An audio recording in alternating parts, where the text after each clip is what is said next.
Get in on the action with DraftKings Sportsbook, an official sports betting partner of the NBA. New customers who deposit $5 or more can get no sweat bet up to $1,000 back in bonus bets. Download the DraftKings Sportsbook app now and use code Shannon. New customers can get a no sweat bet up to $1,000 if your first bet loses. Only on DraftKings Sportsbook with code Shannon.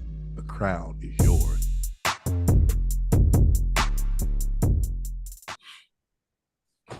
Hello, ladies and gentlemen. Thank you for joining us for another episode of Nightcap. I am your host, Shannon Sharpe, your favorite uncle, and he is, I got a name for you today. What's the name? Route runner extraordinaire, Bengals legend, a Ring of Honoree, Pro Bowler, All-Pro, Mr. Chad Ochocinco Rosado.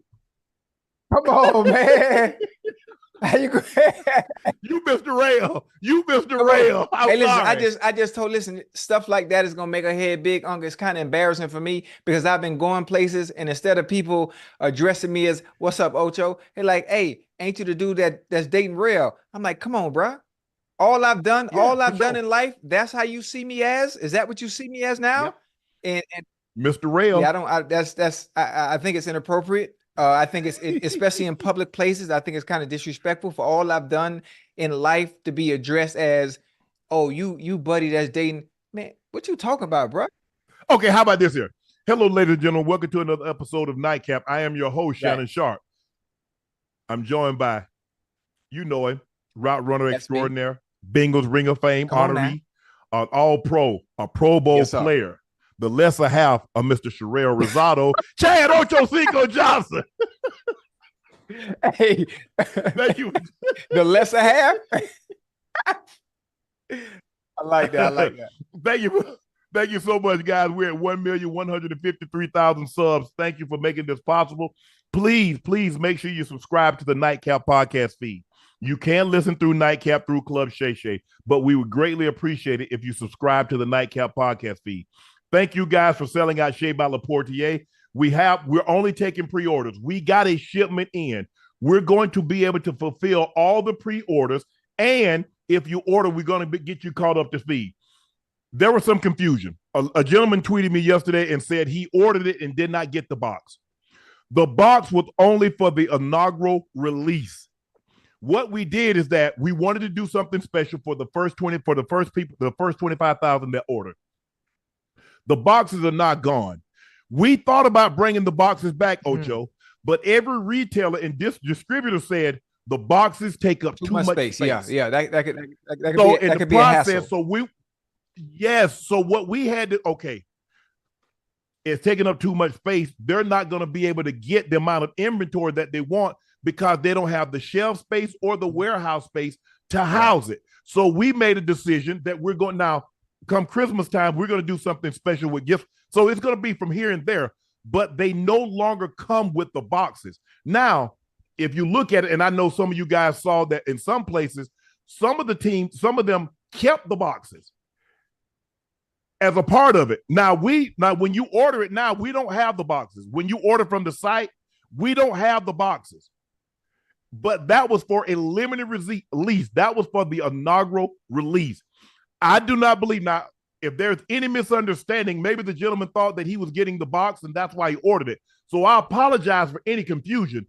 But to my knowledge and to my understanding, the boxes were not promised in the last two releases.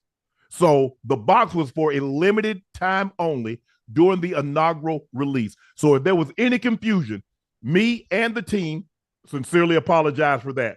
But thank you for supporting Shea by Laportier. But the product is still the same. It's still smooth. It still tastes great. So we don't feel that you were shortchanged in any way.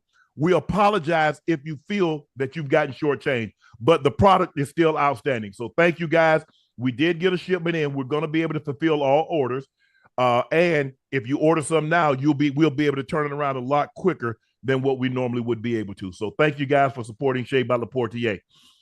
We have pinned the link at the top of the chat. So thank you guys for supporting us again. Ocho, let's get right into it. Time for our first topic of the day. And it is a news cap.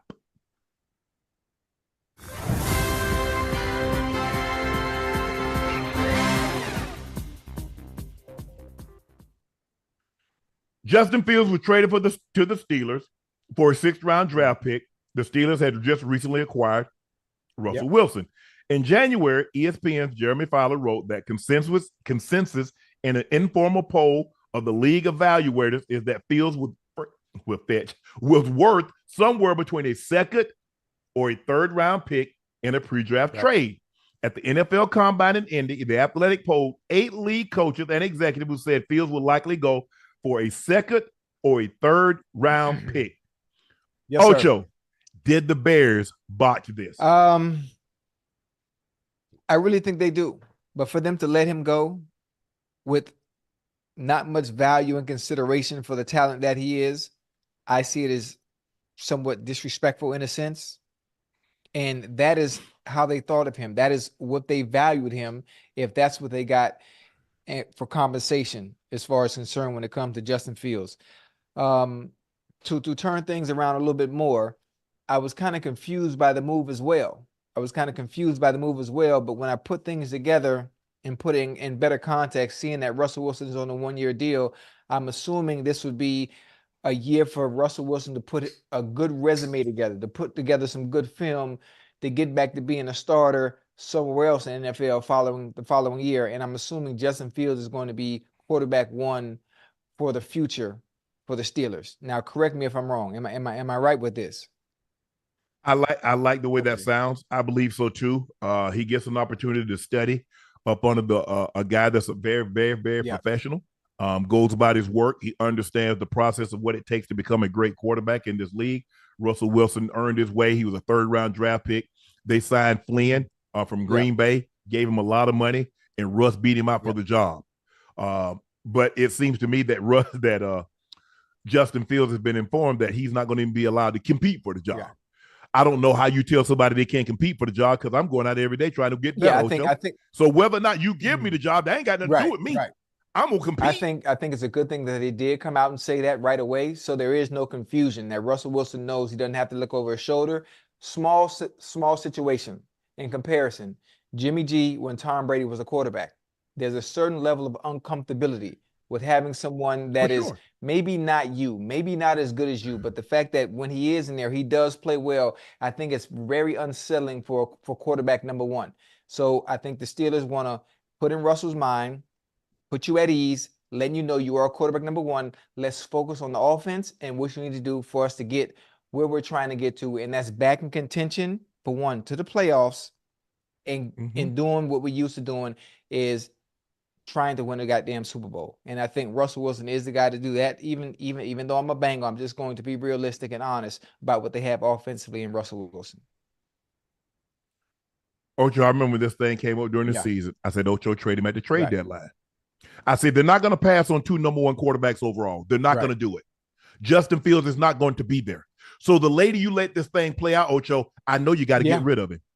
Why would I give you asking price? Why would I give you a 2nd or 3rd-round pick when I know you got to get rid of him? I know you can't have him looking over this rookie quarterback that you took over, that you took with the 1st overall pick. And he was the starter for the past 2.5, 3 years. I know that. So why would I give you what you asked for? Now Chicago said, well, he wanted to go to Pittsburgh. So if you want to appease Justin Fields, don't draft Caleb Williams.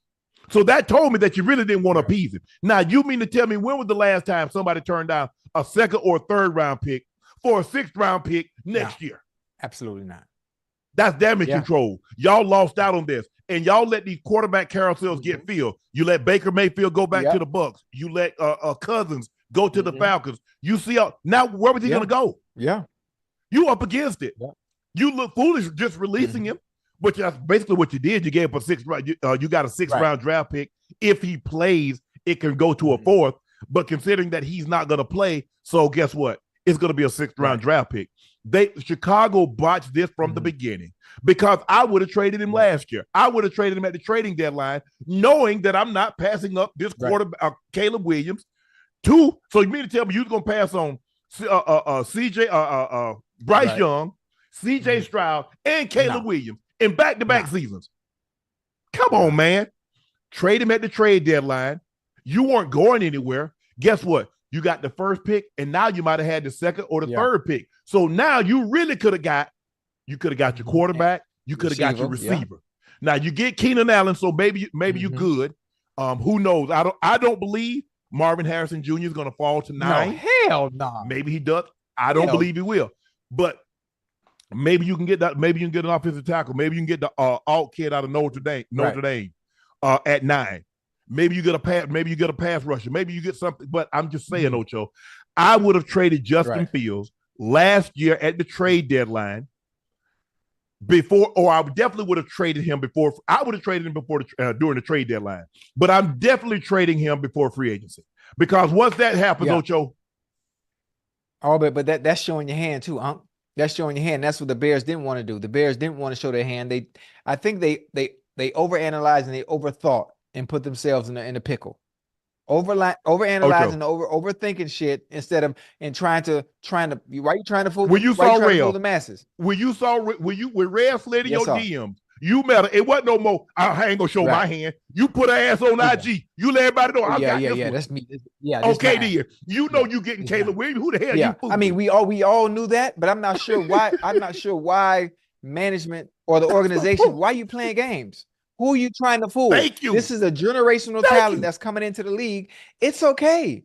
It's okay. There's this certain notion that you have to be secretive, that you have to wait to the last minute and make it like it's a surprise. This one couldn't be no goddamn surprise. You know you're drafting him. Just go ahead and do what you need to do and set your team up, set your organization up for the future. Let me tell me, stay with me right here, Ocho. See if you can agree with me. What they were trying to do, they didn't want to tip their hand. Oh, we might keep Justin Fields. So somebody needs to come in and give us a first or a third because there's the potential of us keeping him. And if they really want him, that means they're going to have to pry him away from us. See, they were trying we don't know what direction we're going to go in. We're not saying anything. Trying to drive Justin Fields' value up. Right. But here's the thing. If you got a car, Ocho, you know this about automobiles. You don't buy them like you used to, but you know every 3 to 4 years they come out with a new model, a new body style. Now you get left with, now you wait until the body style is actually out and see if you're going to get what you would have got had you got rid of it 2 years ago or a year before the new body style came out. You're right. And that's what happened. They let a new body style. They let a new quarterback potentially hit the market, which is Caleb Williams. I know you got to get rid of that old body style. What you looking like having 2 of the same cars, Ocho, in your driveway? I have another question. For you. Obviously, I don't know the record, but at the trade deadline, how are the Bears doing as a team? I know they didn't have a great season, obviously, because they only won about 6 or 7 games. Yeah, obviously because they're picking first, right? Obviously, so they might. Yes. I'm just saying. No, that's Carolina's pick. So you already know you got that in the bag, Ocho. So no matter what, you already know you got that in the bag. I think I'm assuming maybe they didn't want to trade him at the trade deadline because the team there might have been some type of momentum, something going on offensively. I just something about even the fans were chirping about keeping him, and I think the Bears just didn't want to make that move in season while things were going the way they were. Even though I'm not saying they were playing well, but they played well in spurts. They had great moments. The Bears did have offensively. Yes. So I think that might have been one of the reasons why they didn't let him go at the trade deadline. And this notion where he wanted to go to Pittsburgh, really? So you want to go to a place where you know you're not going to play. At least, what about if they trade you to a place that say, yeah, we'll let you come in and compete for the job? So you want to go and just sit on the bench? Is that we're not, Ocho, we're not wired like that? No. At the quarterback position? We're not wired like that. Everybody's a competitor. After you've been a starter? Everybody's a competitor. You don't want to go sit on the bench.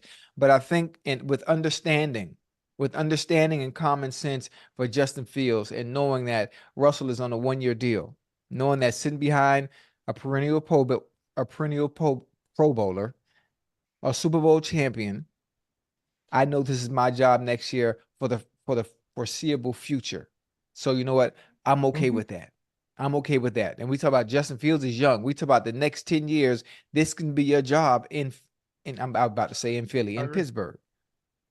Yeah.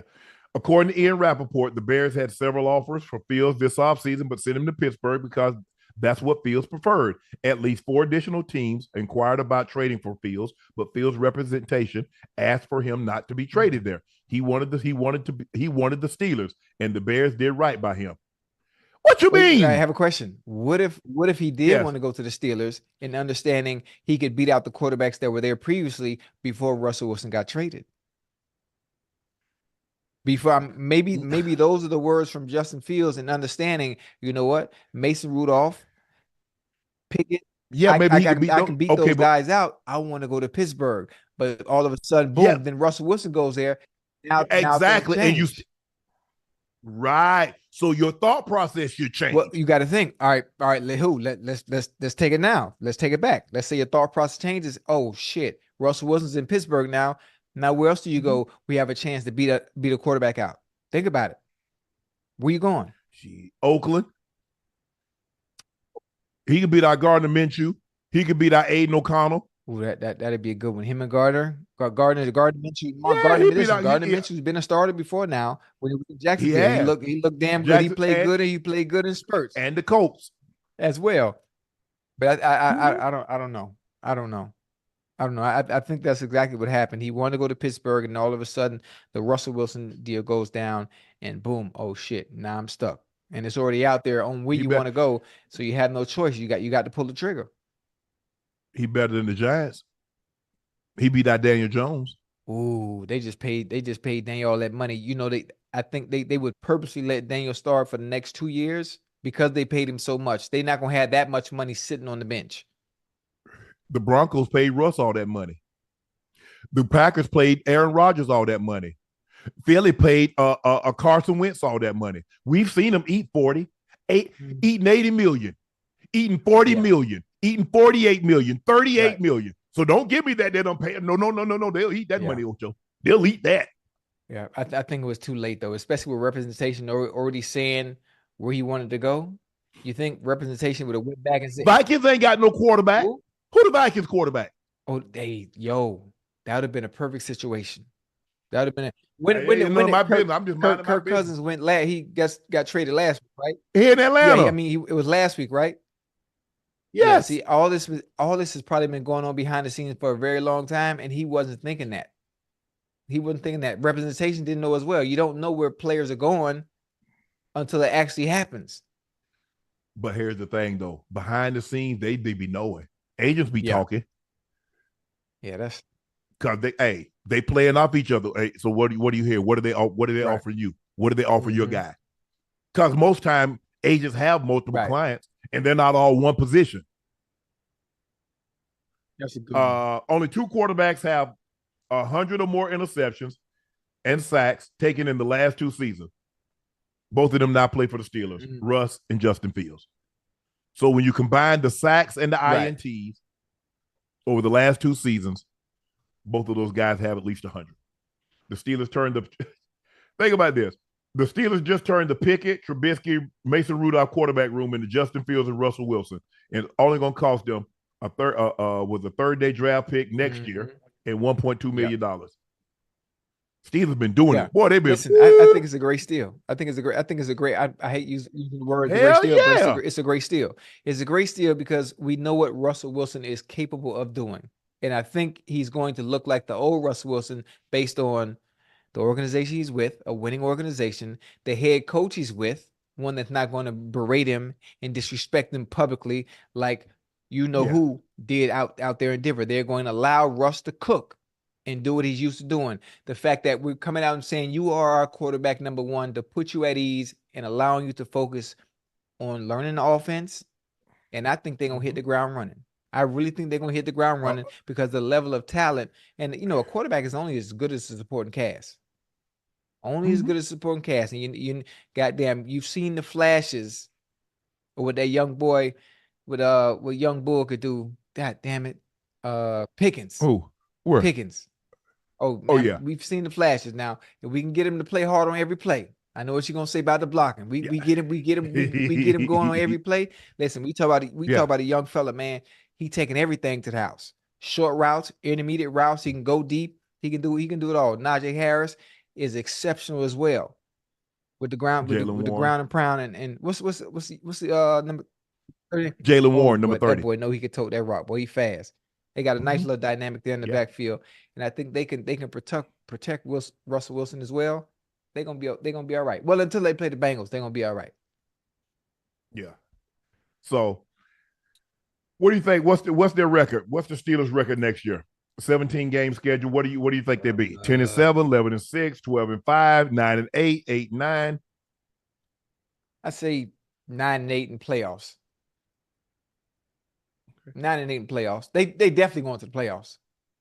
They definitely going to the playoffs. All I know is my Broncos better put something at quarterback. Oh, but hey, listen, y'all might well chalk it up. Broncos fans might as well get ready for the tears. Nah, they better might not. as well get ready for the tears. Matter of fact, you know what the Broncos need to do? Who the quarterbacks the Broncos got right now? Jarrett Stidham and Ben DiNucci. Jarrett Stidham. Every time you drop back to throw the ball, just look for Brandon Johnson. That's it. That's your savior right there. Who? My nephew, Brandon Johnson. What position he play? Yeah, get to know him. Get to know him. Is Cortland Sutton still there? Yeah, Court's still there. Well, that's who we better look for. Hold on. They're gonna double Court. We rolling, bro. We're 14. We're 14. Roll the X. Roll the X. We going to Brandon Johnson every time. Jarrett Stidham, Ben DiNucci. Throw it to Cortland Sutton or throw it out of bounds. Those are your two options. No, that's not I'm telling you the right option to throw to. Brandon Johnson. No, they got Marvin Mims. I like Mims. I like Mims. No. Marvin Mims. Yeah. Mims is nice. Mims is very nice. But again, I'm telling you the answer. I'm telling you the problem. If you want to solve the issues at the receiver position and who's next up in line as one of the best, I'm telling you where to take the ball. Throw it right to 89.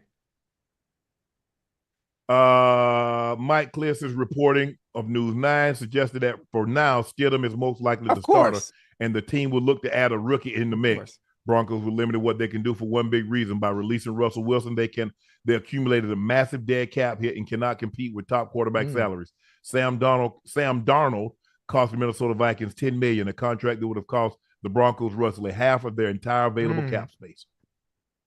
Well, that's why, hey, when you make those kind of decisions, okay, you have to live with the ramifications that come with the decisions that you made. You made the bed, you got to lie in it, like my grandma used to say. Yeah, I just think the thing is, Ocho, I get it. It's a lot of times when new coaches, new staffs come in, they want their own people. But look, I just don't believe that Sean Payton gave Russ a fair chance. I just think he came in and heard some of the things that had been going on for the year that prior to him being there, and it just rubbed him the wrong way. But I hope this thing works out, because at the end of the day, I don't have no loyalty to Sean Payton. What do you mean? Whoa. I'm the Broncos. Let's be realistic. You hope what works out? Yeah. I hope this situation with him doing what he's doing. You know, the situation's not going to work itself out until you are only as good as your quarterback. You're only going as far as your quarterback is going to take you. You have to understand, you guys don't have a quarterback. I hope you get one sometime soon. Oh, shit. You ain't going to be able to get no quarterback for another 2-3 years. Well, I know they ain't going to get one this year, but they should be able to get one next year. Like who? Everybody else is locked in. Everybody else is locked up. You think somebody magically just going to appear and all of a sudden just become great out the blue? No, that's not how it worked. It ain't never worked. Where you going? But here's the thing, though, Ocho. At the end of the day, the Broncos jumped the gun. They did. Because Russ had 2 more years left on that contract, and they didn't have to do anything. At least say, you know what? This is a new environment. He got to learn a new offense. He's in a new environment. Let's see how this first year. The first year would have told you, I'm not doing anything the second year. Yeah, I think more. So that's their Ocho. It's their own fault. It's their own fault. You think it's more? You think it's more Sean Payton's doing? I fault the Broncos for extending him when they didn't have to. You didn't have to, Ocho. He's about to start the extension this year. He played 2 years on his old deal. They gave him more new money. You didn't have to do that. Says, look at Russ. This is a new offense. You're in a new place. We're going to see how we want you. That's why we traded for you and gave up the compensation that we gave. But we want to see how this first year goes. Well, if you see how the first year goes, guess what, Ocho? You're not going to extend him. And so now you make him play out the second year. Now you get to move on. No harm, no foul. You got all your available cap space. If anything, I would have allowed Russ to get to his third year, or a little bit more familiarity with the system. Well, you don't believe in him, Ocho. It's like being in a relationship when you already know it's done and you just hanging on. You like, you know, the relationship Right. is over. She doing her thing, you Right. doing your thing. Yeah, What the hell you but you staying stay for? under the same roof. Yes, yeah. Yeah. That's exactly, yeah. So it's gonna be very, very interesting to see how that plays out. Hopefully they can make something out of not a whole lot. Speaking of quarterback rooms, the Browns' current quarterback situation, they have the Deshaun Watson as QB1, Jameis Winston is 2, Dorian Thompson-Robinson, Tyler Huntley. I like that. I like that. They got them. Hey, they quarterback room like New Edition. Yeah. Well, first of all, you already know they ain't keeping. First, when you got a quarterback that's making that much money as a starter and a backup making that much money, you only keeping 2. You got to have a third though. You got to have a third. You got to have a third for scout team. Yeah. Yeah. But most of the scout team is gonna be taken by Jameis because that's gonna be where he gets his work. Okay. You know how they take 2 reps. You know, you got 10 reps. The backup take 1 or 2. Deshaun takes most of them. He gets most of his work doing scout team. So who's the? But you know, you're right. You might. Who You the know, odd man you out? could. Who the odd man out? Dorian.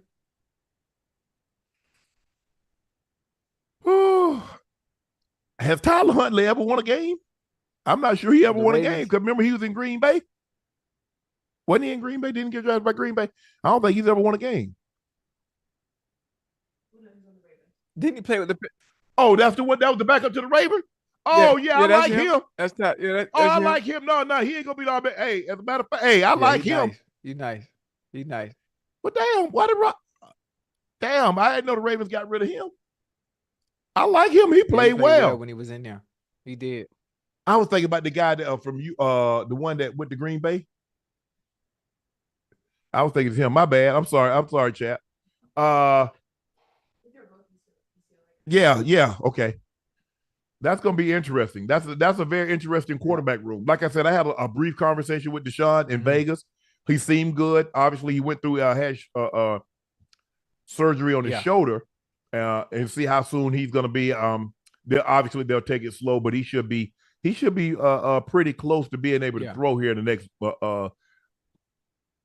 4 to 6 weeks here. By the time you get to training camp, by the time they go to OT, by the time they go to OTAs, you know, he'll be good. He should be good. He definitely should be good. Ocho, one of the great defensive players, one of the great NFL players of all time, decided to call it a career. Rams defensive tackle Aaron Donald announced his retirement Friday after 10 dominant seasons. In those 10 seasons, Aaron Donald, a 3-time defensive player of the year, he's one of 3 players to win that award at least 3 times, along with Lawrence Taylor and J.J. Watt.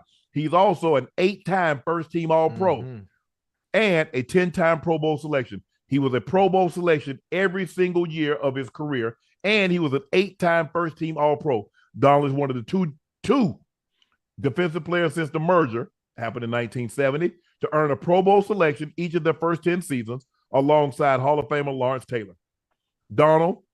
Aaron Donald, and Barry Sanders are the only players in NFL history to play 10 seasons, get elected to the Pro Bowl in each of those seasons.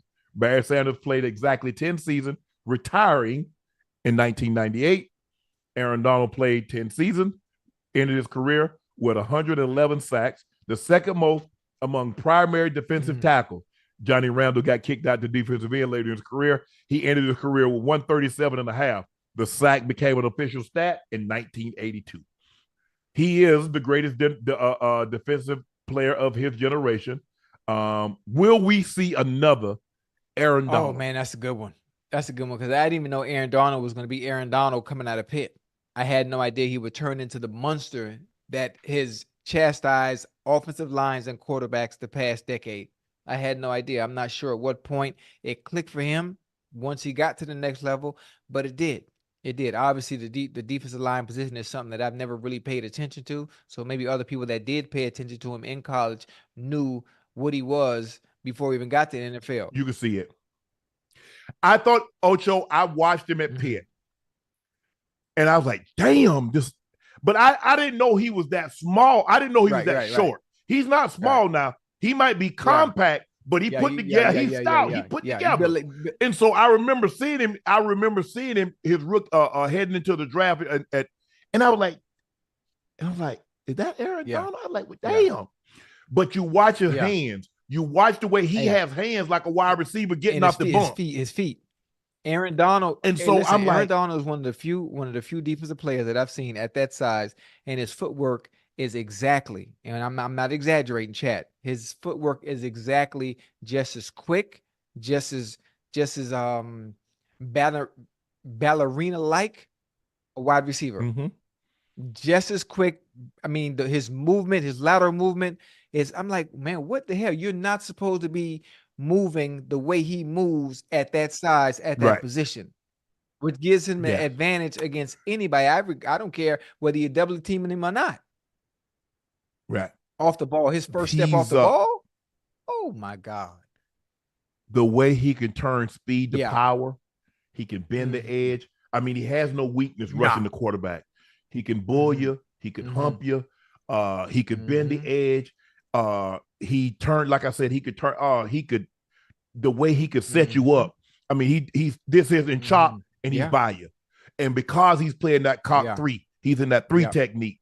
And so now he's right there on your quarterback. Now you better not miss it with your hands. Your hands better be good because he's right there on your quarterback. He's right there. And then they started moving him up and down. And so now he's turning each door handle. Okay, that one's locked. That one's locked. Uh-oh, he left this one open. He's in. So that's what you do with your premier lineman. You slide him up and down the line. Okay, where's the weak link? You better not be the weak link that day because he's gonna wear your ass out. And that's what he was able to do. Man, he played the under tackle. He could play the 5. And the funny thing about it, he's depending phenomenal. on where he's positioned on the field, his technique changes. His technique changes based on where that man. I could watch him get skinny on a double team and still get through. His hands is good on contact.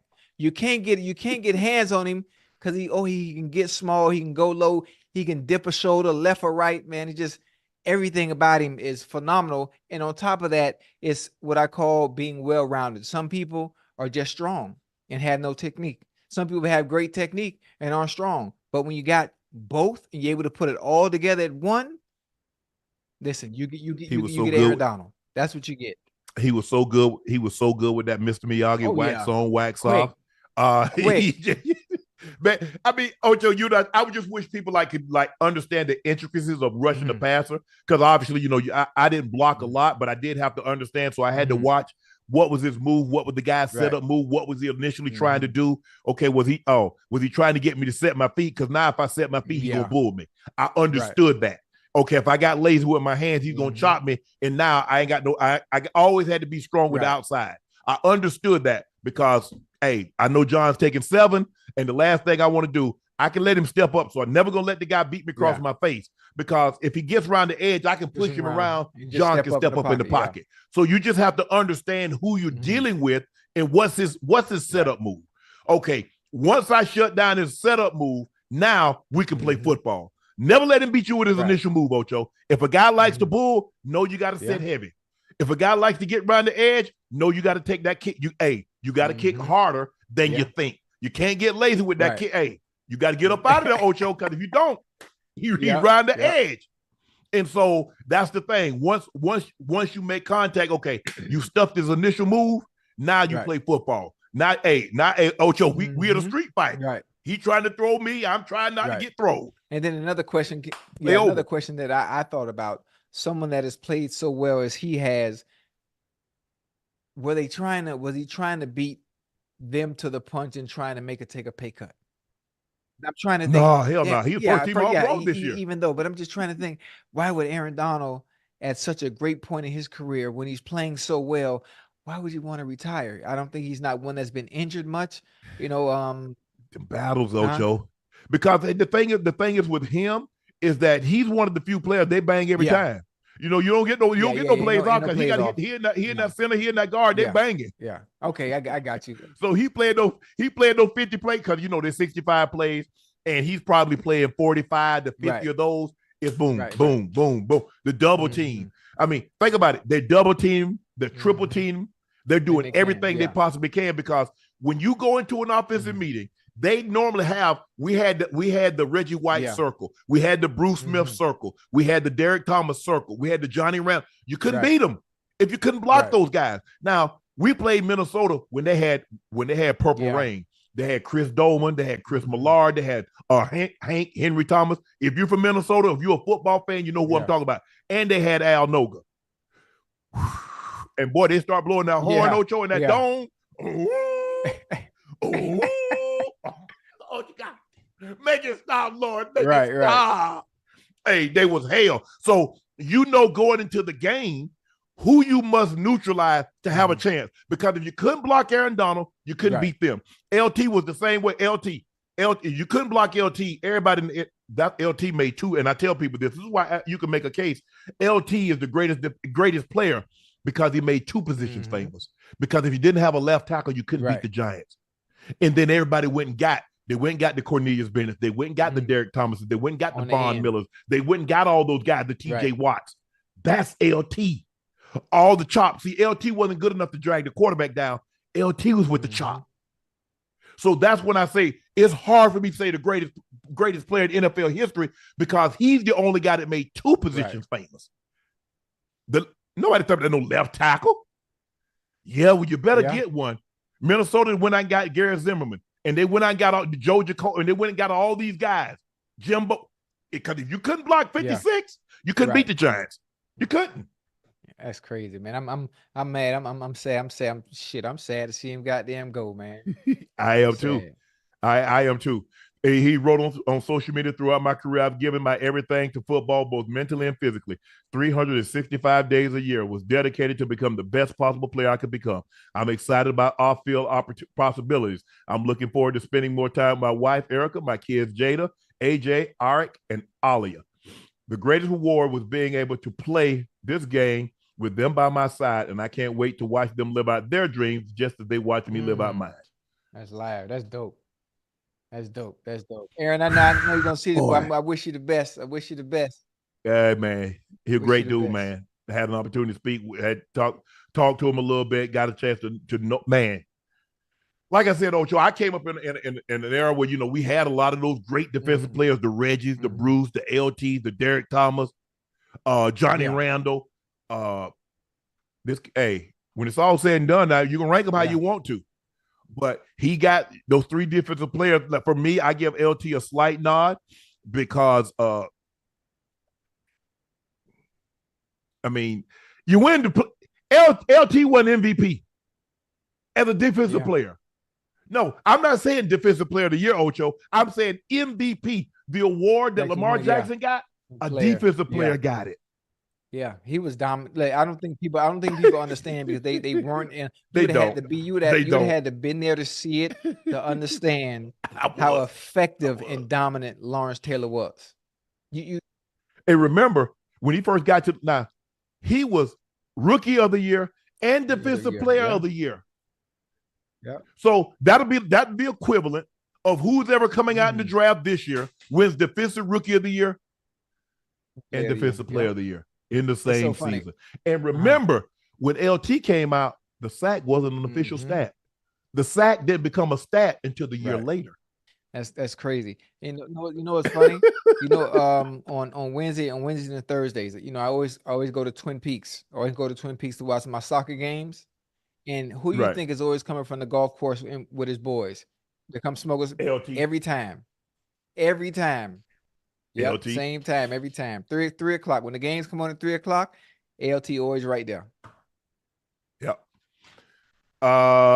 Kirk Cousins not going to apologize, for my financial success. Many have said this week that if the NFL had a Hall of Fame for landing big contracts, Cousins would be a first ballot inductee.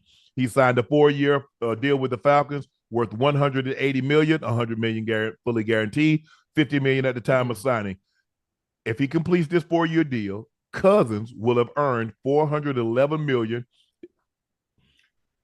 $330, which will be fully guaranteed. But Cousins shrugged off the notion that people think monetary success over on-field play. I'm not going to apologize for the fact that I've been a great blessing financially for my family. But years in Atlanta, I certainly want to be able to be about how I won a Super Bowl and how I won a lot. That's nice. That sounds cute. But one thing, obviously as a quarterback, you're going to say all the right things when there's a camera in front of you. You're going to say all the right things. Listen, Kirk Cousins is a God-fearing man. And one thing about God, he has favor. And he has been blessed beyond means as a quarterback who has done very little on the field. As far as winning, playoff wins, Yeah. going to Super Bowls. He has one playoff win. This one. Correct. But again, the consistency in which he plays at a high level in the regular season is, I think, one of the things and why he's able to command the money that he does. And I think it's overlooked because there are not very many quarterbacks that you can go and pick or go and get and say, you know what, I'm willing to pay this individual, and you turn a blind eye to his postseason success because of what he does in the regular season. One of the few. And one of the things that are very important when any player, regardless of position, when the timing of when you're up matters so much. And the timing for Kirk Cousins has always been on his side. Always. Yes. It's always been on the side. Always. You coming off an ACL injury, and you just signed a Achilles. 4-year, $180 million deal with a team that is in dire need of a quarterback. Ocho, people we use the term free agency because you're free. Free agency is not about being good. It's about being free. Because we've seen numerous guys, and I don't begrudge them, but I just got to speak honestly about it. Timing, like you said, is free. I'm free. Okay, we got to spend this money on something. We got to pay somebody. Well, he's the best. We need that position. He's the best available at that position. Okay, let's go pay him. Because I got to overpay him to get him to leave the environment that he's already in. Why would I leave a system that I'm already familiar with? I'm comfortable in. I know what to expect from them. They know what to expect from me. My family's here, but probably have kids that go to school. I'm entrenched in the community. So why would I'm paying for you to uproot all of that and start and replant it here? For the inconvenience, and replant it here. Yeah, but listen, with Kirk Cousins there, I know one thing: the numbers for Drake London, the numbers that I've expected Kyle Pitts to have since he left Florida, like he did in his rookie year, those numbers are going to be consistent from now on. I know that. I know they're going to put up some numbers now. Well, they better. Hell, I'm paying $45 million for a quarterback. I better get some targets. I mean, the quarterback better be able to hit my receiver, hit the receiver. He's sling that ball. They're going to sling that ball now. That's one thing he can do. Patrick Queen, who's now a rival of the Ravens, says he can't wait to be a rival of the Ravens. At his introductory press conference after signing the Steelers, Patrick Queen acknowledged he hasn't always had a warm feeling towards folks in Pittsburgh. Naturally, you can't be a Raven and have fuzzy feelings for the Steelers. Queen spent his entire career with the Ravens, but now he'll play the Ravens at least twice a year in 24. Maybe make the playoffs because we have played them in the playoffs.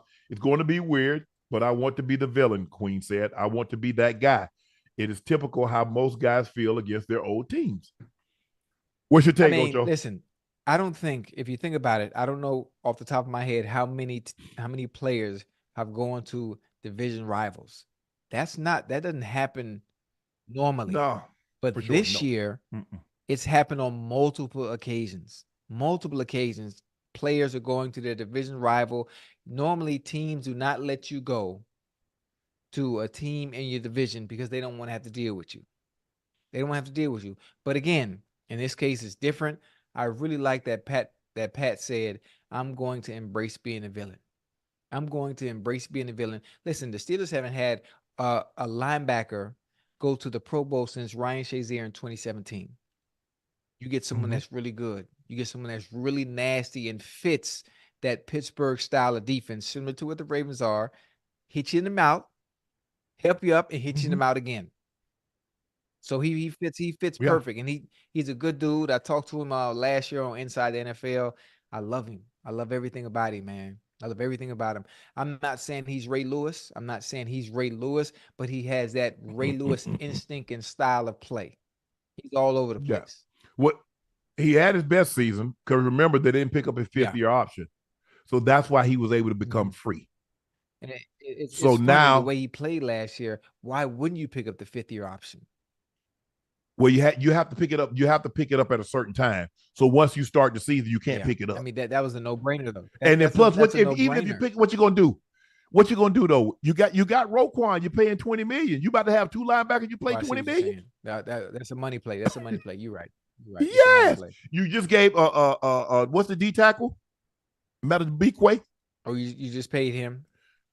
Just paid him like Right. $20 million. You got Marlon Humphrey at corner making $19 Right. million. You're about to have to do something with Kyle Hamilton. He's about to want 13, Yeah. 14 million. Kyle got about 1 more year, and they're gonna lock him up. They gotta lock him up. He's special.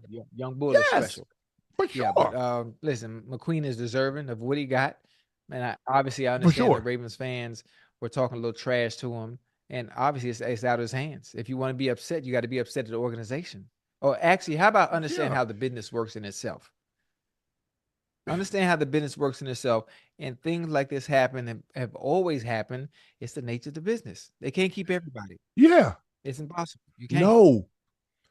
And so we're like, oh man, if you a Raven, man, you shouldn't want to go to the Steelers or the Browns or the Bengals. You do realize like the Ravens are the only team that pay players. Them other 31 teams, they pay players too. I'm gonna go where the money. It gives me, and the Steelers are known for linebackers. I mean, when you think linebackers, you go back to Lambert and Ham and Russell, and you got Harrison, and you got Joey Porter, and you got Jason Gilder, and you got Earl Holmes, Andy Russell. Come on, bro. Kendra Bell, Larry Foote, James Ferrier. I remember all them boys, man. So you got one that fits that mold and what they used to have.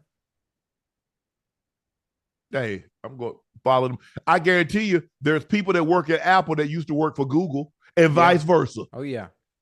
And ain't nobody say, man, I can't believe, man, how you do? I can't believe you worked at Google and now you over here at Apple.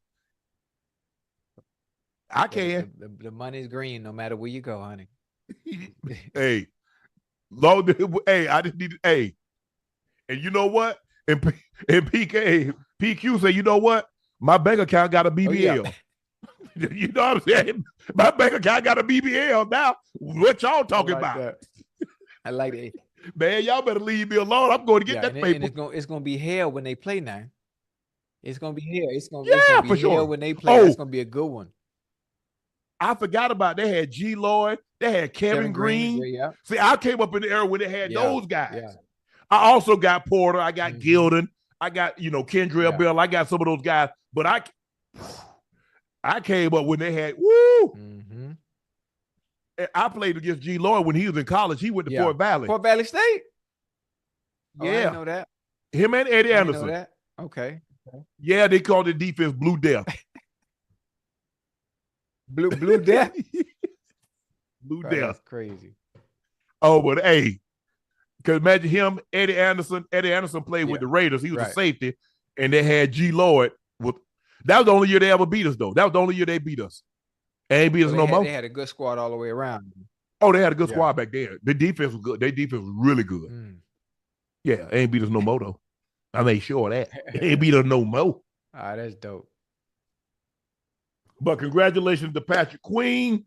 And it's not, look, Terrell Owens played for the Eagles, went to the Cowboys. Brett Favre played for the Packers, went to the Vikings. Deshaun Jackson played for the Eagles, went to Washington, later returned to the Eagles. Darrelle Revis went to the Jets and New England. Richard Sherman, Seattle, and 49ers. So, bro, if somebody go break bread, y'all used to be my division rivals, man. I can't go to you. The hell you say? Shit. Ain't nobody turning down no money now. Not the kind of money they paying. Boy. But fans don't get it. Fans just look at it. They look at it like in a vacuum. Like if you play for this team, you shouldn't want to play for that team. Feel how I feel. Your allegiance should always be to us, no matter what. And that's not the way it works. That's not the way the business works. Hell no. No, it ain't never have it. It never will.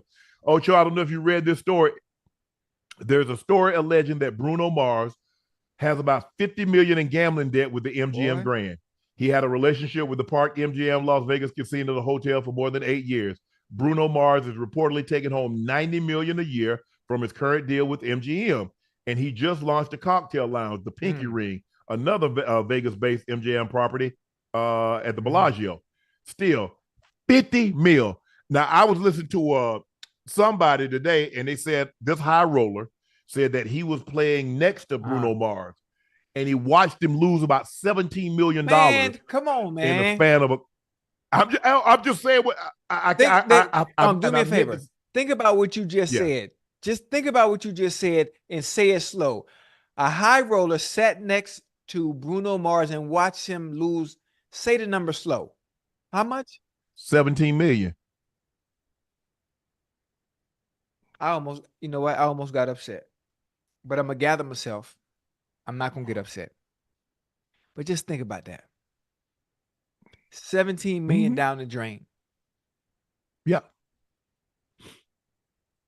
How? Ocho, you know you try to get it back, how Ocho. are the people in the casino knowing and seeing that he has a problem with gambling and still allow him to gamble? That ain't my problem. You ever seen the movie The Gambler? You ever seen the movie The Gambler with John Goodman and Mark Wahlberg? Yes. That's not my problem. See, Bruno Mars needs a friend like me. That's more so the people around you. Even if I know you have a problem, I'm going to find a solution to make sure you don't do that. You don't gamble and lose 17 fucking million. I don't care how much you make. I thought you said, how can you tell a man how to spend his money? Could anybody tell you what to do with your money? If you took it outside and set it on fire, who made that money? Okay, I see where you're going. But listen, this is a little bit overboard. Matter of fact, this is past overboard. This is fucking absurd. This makes no sense. This is the point where you're crossing the line to where it's almost dumb. It's almost stupidity. 50 million in debt. Even if you make 90. Ocho. How does the casino allow you to be in debt that much? How do you continue to give how do you continue as a casino to rightfully give someone a money line continuously because they make 90 million? Easy. Because guess what? The same way you can go get a loan, you make 100 million, you can go get a loan for 50 million. You asking how? Well, how the bank give you a loan for $50 million? Because you make 100 million. You're going to always be in the red. You're going to always be in the red. You're going to always be in the red. Always. You're not going to always be able to make that kind of money all the time. You have a short amount of time. You have a small window. Well, if you're an artist like Bruno Mars, and if you've seen him perform, you understand his window of opportunity to make money is a lot larger than others. Yes. A lot larger than others. That motherfucker know he can perform. Probably one of the greatest entertainers up there with Chris Brown and Michael Jackson when it comes to putting on the show. Oh, if you haven't seen him, you missed the show. Real deal. Because he can go. Still, he need the right people in his corner. This lets me know, Bruno Mars, you need someone like me in your corner. I guarantee your ass will. You lose $1,000, bitch, you gonna stop right there. You ain't going past that. He needs somebody like me in his corner. Think about how many drug addicts, when their parents or a loved one try to save them. If you create a demon, only you can chase it away. Sometimes with demons, you need somebody to cast a spell. Because sometimes when it comes to demons, like the Exorcist, you got to have that, not a pastor. What you call the man? You got an exorcist? A bit. Oh, you talking about a priest? There it is. I can be the priest to help Bruno Mars with those demons. I just need to sit down and talk to him. First, what we're going to start with, we're going to stop drinking. That's step one. We're going to stop drinking. Because when you're inebriated, you ain't thinking right. You're making so much money, you're not thinking right. Let me help you understand the value of a motherfucking dollar. Let's start there. That's step two. So we're going to stop drinking. Okay. Step two, I'm going to help you financially and be a little bit more financial conscious. We know you're making a lot of money. We know. Let's put some of this shit up for a rainy day. Ocho. Okay, can I ask you this? How you think they keep building those casinos? Are they building with losers' money or winners' money? The winners. But I don't want Mr. Mars to be a statistic. Losers. I mean, the losers. If they win, they can build a casino. With the losers' money. But I don't want Mr. Mars to be a statistic. Because we can talk. Wait. Let me stay with me now. Stay with me. Let's talk about all the artists that were great in their time during their days while they were hot. Yeah. That are now broke. Yes. That are now broke. I'm talking about was going crazy during their time. The span of an artist, the height of their career is more so maybe a 10-year run. Maybe a 10-year run, but Bruno Mars is so great at his craft and what he does when it comes to performing and commanding a stage. I'm assuming his will be much, much longer because I put him somewhere almost in the legend realm. I think he's that great at what he does. But again, it hurts because you know how I am when it comes to spending money. I just wish he saw Yes. the value in money the way I do, and he needs somebody like me in his corner. I want to know who. But I that, want to but know who that's Bruno Ocho. Mars' friends are. That's what I want. But let me ask you a question. What if everybody thought like you? What if everybody thought like that's what makes us unique? But if Everybody can't think like if you. everybody thought like me, we wouldn't have no problems. We had nobody be in debt. Nobody be in debt. We'd all be driving motherfucking smart cars and flying Spirit. We'll all be at McDonald's. I'm not gonna be. Nope. I'm not driving no smart car. I ain't working my ass off to drive no smart car. I feel dumb. No, you won't. No, you won't. That's why it's called smart car. I do. Wait a minute. Smart car is made by Mercedes. I feel a dummy. You got a dummy driving a smart car. Smart car is made by Mercedes. I get 55 miles to the gallon. To fill up my tank, it's only $13. So let me ask you a question. Let's just say, and I hope this doesn't happen. Something happened to you and you're no longer with us. You think your family gonna save that money like you did? You did all that hard work, got no enjoyment out of it. Somebody else is gonna enjoy it more than you. I am getting enjoyment out of it. I get enjoyment out of spending my money on my kids, spending my money on real. You can do that and still enjoy out of paying tuition for my kids to go to college. I enjoy putting my money up for the younger kids that I have that are going to want to go to college and do some of the things that they want to do. I'm enjoying it. You can do. I enjoying it by do all that and still enjoy yourself. Let me tell you, the enjoyment I also have is playing FIFA Ultimate Team, Madden Ultimate Team, spending money there, buying skins on Call of Duty. My enjoyment is a little different. My enjoyment is a little different than yours. Somebody gonna say buying skins is a waste of money. Somebody say buying skins is a waste of money. No. It ain't nothing but $100. Yes, it is. $100. So that's $100. My enjoyment. You can feel somebody at the Salvation, or you can feel somebody that down there at the line for $100. But I mean, my enjoyment in the ways I spend money is much different than everybody else. But the way he's spending it, now that's that. Come on now, you know that's not right. You know that's not right. I'm not. But you know me. Look, I just think the thing is, Ocho. Look, maybe there's a deeper issue than just gambling, because at some point in time, you know, your rationale and your conscience has to like, damn. But I understand, because I've been in a situation where I bet 1,000, I lose. I bet 2,000, lose. Bet 4,000. You keep trying to get it back with one hand. You got the same goddamn problem too. Oh, when I made money like that, yeah, I would go gamble. Sure, if you lose 1,000 and you lose 2, that means get your ass up out of there, man. No, hell no. I ain't no quitter. I ain't no quitter. Oh no. If Rail would have told you no, she don't want to talk to you, you'd have quit. Yeah. Hell no. Hey, dude, you're a lie. You're a lie. You're a lie. Well, I ain't chasing behind nobody that don't want to deal with me. I'm good. Oh, you don't want me? Okay, that's cool. On to the next. Because if you don't want me, there are other people lined up for this blessing. But they ain't real. They ain't real. That's fine. Oh, so you gonna settle? You gonna settle? You got the Hope Diamond. Hey, but you gonna settle for a Cuban zirconia. God told me. Listen, when I played in the NFL, what I wore in my ear, Cuban zirconia, right? If I have to settle for it in real life, that's fine with me. Oh no! Oh no! I want a real thing. That's all right. That's all right. That's all right. Hey, look, listen. Rail, he just talking Rail. He don't mean that. No, Rail. It's not a bad thing. We just using the hypothetical. I'm just saying if the opportunity presents itself and I was interested in her and she didn't like me, I'm okay with that. Something that men these days have a problem with: rejection. It's okay. There are so many fish in the sea. Sometimes you're fishing in the wrong motherfucking area. You might not catch that trophy fish, because if you're a fisherman. Everybody that's a fisherman, you're looking for that fish. And now I got a fish that's so big he left a hole in the water. I got him on my wall. Yeah, I got a fish. As a matter of fact, I should have Jordan to go upstairs right now. I got a caught a fish so big the picture weighed 8 pounds. Now I swear to God, Ocho, I swear to God, he up there right now.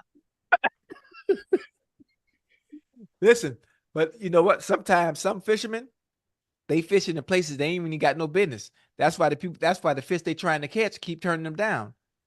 You got to understand, you got to fish within your means. Sometimes some of the men, stay with me in the chat now. Yeah.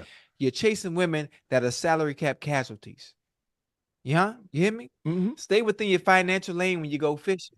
But that's still out of your range. Ooh. Even if they were a cap casualty for someone else. Right there, huh? That was a good one. That was a good line, man. Even if there were a cap casualty somewhere else, What did the Broncos say? Because they got so much dead money, it made it cost prohibitive for them to go get a quarterback in the free agent market. So now, just because somebody else released them because of the cap, that don't mean you can get it. Yeah. I like that. Hey, that was a good line, fellas. In the chat, I know y'all like that one. Yeah. We teed up on that one. High five. Hey, that was a good one, fellas. we got that. Chasing women. Sure. Stay within your salary cap, and stop chasing women that are going to be a salary cap casualty, fellas. That's all you got to do. Go through an Instagram, right? Go through women's Instagrams, and you look at the image that she's trying to portray. Are you willing to pick up wherever the guy left off that the image she's trying to portray? You know, do I have the funds to keep that up? What I see. If not, keep scrolling. Keep fishing. Keep fishing. Yeah, man. They come out there with the more rail bags. One of that Chanel double X. Yeah. You. Or they got them Birkins. Yeah. You see all that on her page, and you know that ain't in you. You know what? Nah. We don't need no. And if you got Coach and Kate Spade money, you need to keep scrolling down. If somebody we got a Birkin or a Gold Yard or LB, you got Coach, you got Kate Spade money. Scroll on down. Being realistic. One of the key things that we as fellas and men have to understand, we need to be self-aware. Self-aware. It's easy. But it's our ego. Because the thing is, they look. I've been guilty of it. I mean, look, I've seen women out of my price range, but that ain't the hey. All they could do is tell me no. You have to build up challenges. Right. To hear no, especially once you become someone. Now you tell me no in high school, hey, okay, it is what it is. I keep it moving. But then all of a sudden I started becoming something, and you tell me no, I'm like, well, damn. Yeah. Okay. So it's hard. And so you look at that like, Ocho, the thing is like, okay, you broke up with this guy. And I don't know the guy. It wasn't no teammate of mine or anything. But you're like, oh, she used to go with such and such. Damn, okay. But then I'm looking like, man, I'm looking at the car she's driving. I'm looking at my car. Yeah. I'm looking at the bag she carrying. I'm looking at my billfold. Now this ain't gonna work out. Your car nicer than mine. What the hell I'm gonna do for you? I mean, I got on Lee jeans and you got on Versace. You see what you had?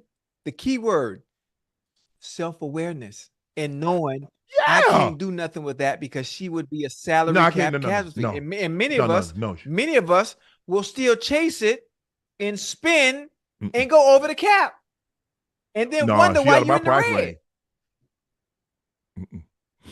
Hey. She out of my price range. Like, hey, man, what kind of car you gonna get? The kind of car I got. I can't afford no $500,000, no $700,000, no $1 million for no car. Hell no. Listen, and the higher up we go, you got to understand there's a small percentage of the 1%. So you look at all the fine women, right? Yeah. And all the small percentage of the 1%ers are all dating all the fine women carrying all the nice shit. They all dating the same. They all dating the same women. And what you think your chances are? It's only a few of them that got it like that. Only a few. Ocho. Listen, mathematically, I wish somebody in the chat could break this down. Think about MLB, NFL, NBA, and just do the number crunching and think about all the women there are in the world. It's only so many of them, but everybody want the dude that's at the top. Yes, it's impossible. It's impossible. You got to compete for the man. Don't get me started. Ocho, and women, once you've dated, and Michael B. Jordan says, it's hard to get someone. That's why I tell people all the time. That's why movie stars marry other movie stars, because they know what it's like to live that world. They know what it's like to be isolated, and they know what it's like to have to be selfish times 10. Now, you get these women, and they've dated an NFL player or an MLB player or an NBA player. Ain't no going back. How in the hell they go back to an average guy, a guy working 9 to 5? Let's just say he makes $100,000. When you dated a guy that had a private jet, pick you up, take you to an island, or baby, we going to have breakfast, but he picks your ass up on a yacht. Y'all drive up somewhere, get your ass off, and it's prepared for you. You think she can go back to a normal guy after that? None of them are going back. Come on, Never. guys. Come on, chat. Keep it a buck with me. You know what frogs do, right? You know what frogs do in the pond? They hop from lily pad to lily pad to lily pad to lily pad to lily pad until they find one. That's gonna stop. Until a big fish gobble them up. Until some one big guy come and take them off those pads. That's it. And they continue to play that game the rest of their life because they're not going backwards. They're not. No. And come on, Ocho. I mean, those women. I mean, come on now. A woman done been with a guy like that. That dude make 20 million, 30 million. He breaking her off. He probably somebody's making 20 million, and he just like he got it like that. Oh, he breaking you off 15 bands a month. That ain't nothing. And 15 bands a month, maybe 20. Hey, what you doing? LLC? I got that covered too. What kind of car you need to drive? I got that too. What kind of bag you carry? I got that too. So she getting all this. So she's probably getting $250,000 to $500,000.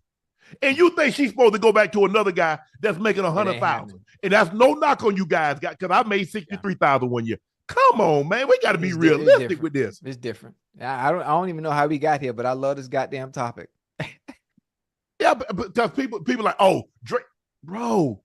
And I ain't got no problem with Dre. If I'm not so sure that I would know her, I would recognize her, because a lot of times these women are smaller in real life than they project in IG. Right.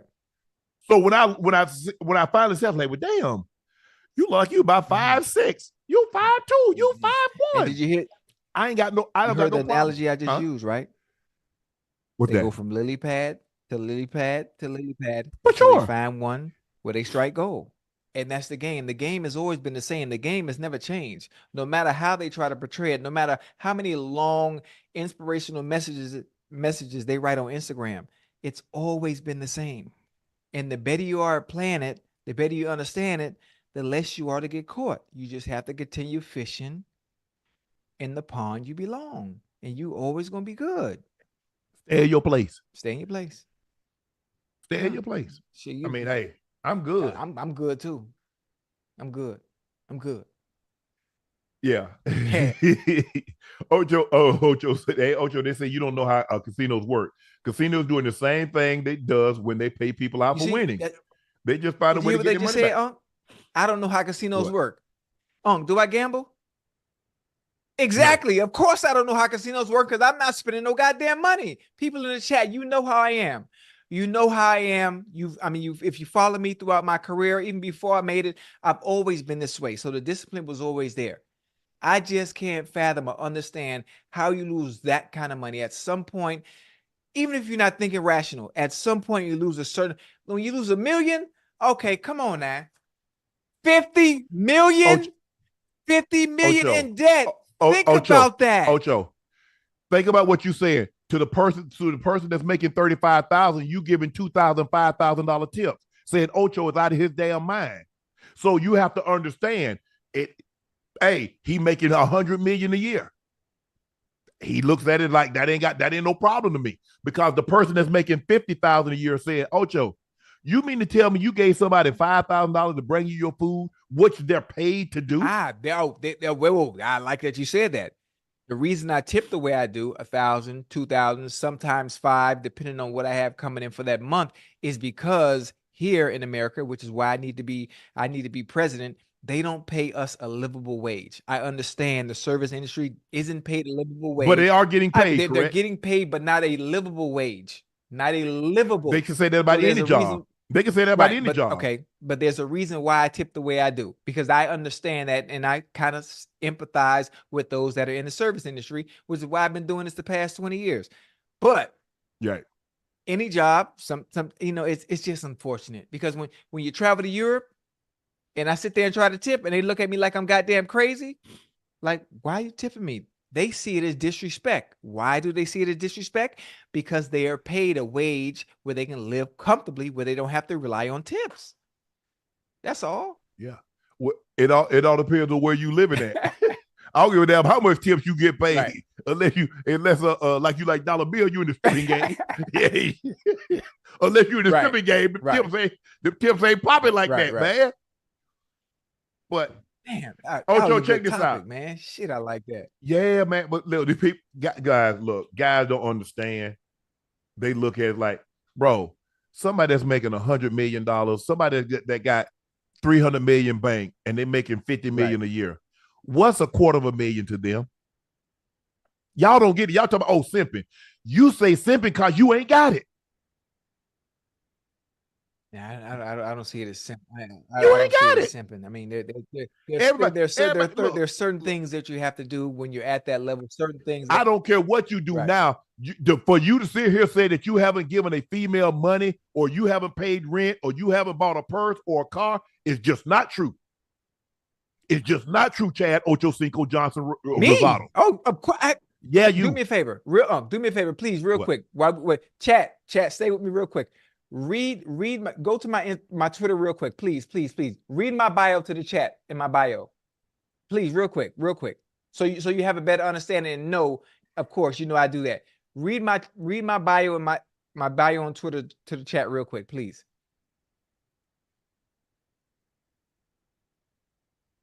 So you have a better understanding. Well, you know I Man, what Ocho bio say? Ocho. You ain't got it in front of you? Where your phone at? No, I don't. No, I don't normally have people bio pulled up in front of me. You should have your phone right in front of you. Just go to my page.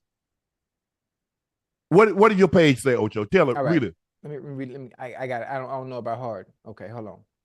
Cause you know I do spin. I have to, in a sense. Okay, you ready? Yeah. Chat, stay with me real quick. Listen to me and think. Listen, stay with me now. McDonald's is cheaper than therapy. And never forget, you're paying for sex indirectly, but the word relationship changes the narrative. You with me, right? You hear where I'm going? Yeah. Okay. All right. Just stay. Yes. Okay. That's all I'm saying. That's it. So that's all I'm saying. That's me. That's me. So what you were getting ready to say is, well, you know, I take care of those that I'm dealing with. Always. Oh, but hold on. In moderation. Right, what you're not gonna do is you're not gonna take me to the cleaners because I don't move like that. Ocho, to the guy that's not in your position, he couldn't do that. He's saying that's excessive. We take care of the people in ordinance to what we have to offer. Bingo, exactly. So that's why when you go fishing, you need the fish in your lane so the individuals that you're dealing with don't cause you or are not a salary cap casualty. It's pretty easy. It's very simple. Very simple. Man, when I was younger, I went fish for anything to bite. I throw it out there. Catfish, trout, brim, crappie, perch, pike, salmon, striped bass, sea bass. I'm fishing. Man, what you fishing for? Whatever bite. Man, what the hell you talking about, Ocho?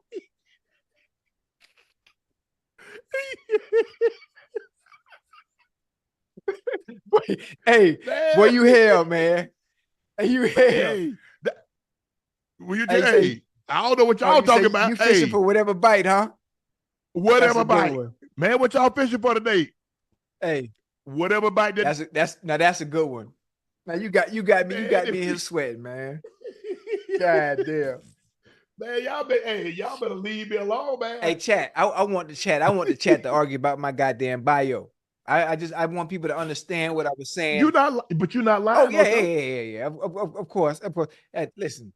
Depending on the word, you know, the goalposts move depending on the word you use. Oh, I'm not dealing with no dude who don't got no money. Well, when you exchange, when you have to be paid for a service, what is that called? When you have to be paid for a service, what do we call that? If I'm not mistaken, the P word. I don't want to say it. Oh, you say prostitution, right? Okay. So when people say I'm not dealing with no dude without no money, if you use the word relationship, it changes the narrative. Stay with me now. I know it's Sunday. I'm not here to preach because I'm not here to preach. Just the definition changes everything. But that's a whole nother topic. But let's go. Man, Ocho, somebody just said that's why Ochocinco and Ocho got a woman. You see, that's what drives y'all crazy. Those that know won't tell. Those that tell won't know. Y'all don't know what Unc got. But it's the key. I got lucky because not only do I have a woman, I have a woman that has money as well. Yeah, for sure. So a balance where everything isn't on me. You know, I kind of consider myself, I don't want to say lucky because there are other women that are doing well for themselves out there. But yeah, for sure. I got lucky. I'm gonna just say that. I got lucky because everything on me. There are other guys that are those higher caliber guys where they carrying all of it. I'm not calling nobody dead weight. I apologize. I'm sorry. But here's the thing, carrying everything. Ocho, they carry everything. First of all, I mean, once you get to a certain level of a man, who the hell you can marry? Let's just say, for the sake of argument, you make 100. You worth 100 billion. Who the hell he gonna go marry? I mean, the L'Oreal heiress. Listen, you limited. Once you start, when guys start making 15, 20, 30, 40, 100. It shrinks significantly. Significantly. If you're trying to get somebody on in your dating pool to make that, there isn't. Yeah. And that's no knock. It don't bother me. It's not bad. I mean, it's the lay of the land and the way it's always been, and that's okay. Yeah. Ocho, check this out. We got the graphic. Okay, we got a graphic. We're gonna put the graphic up so you can see. You can only pick 2 pills, and you see what they are. The red one, be rich. Blue, bring someone back from the dead. Green, read minds. Yellow, never feel pain. Black, never catch a disease. They got this capsule. They got these little pellets in it. You got 5+ inches. Yeah, you know what I mean? I already know which one I'm picking. Like go ahead. What you got, Ocho? Well, let me see. I'm gonna go through process of elimination. Now, I was one when I was born. I wasn't always blessed, so I don't need the blue pill because I went and saw Dr. Miami and got that procedure done, so I'm good in that area.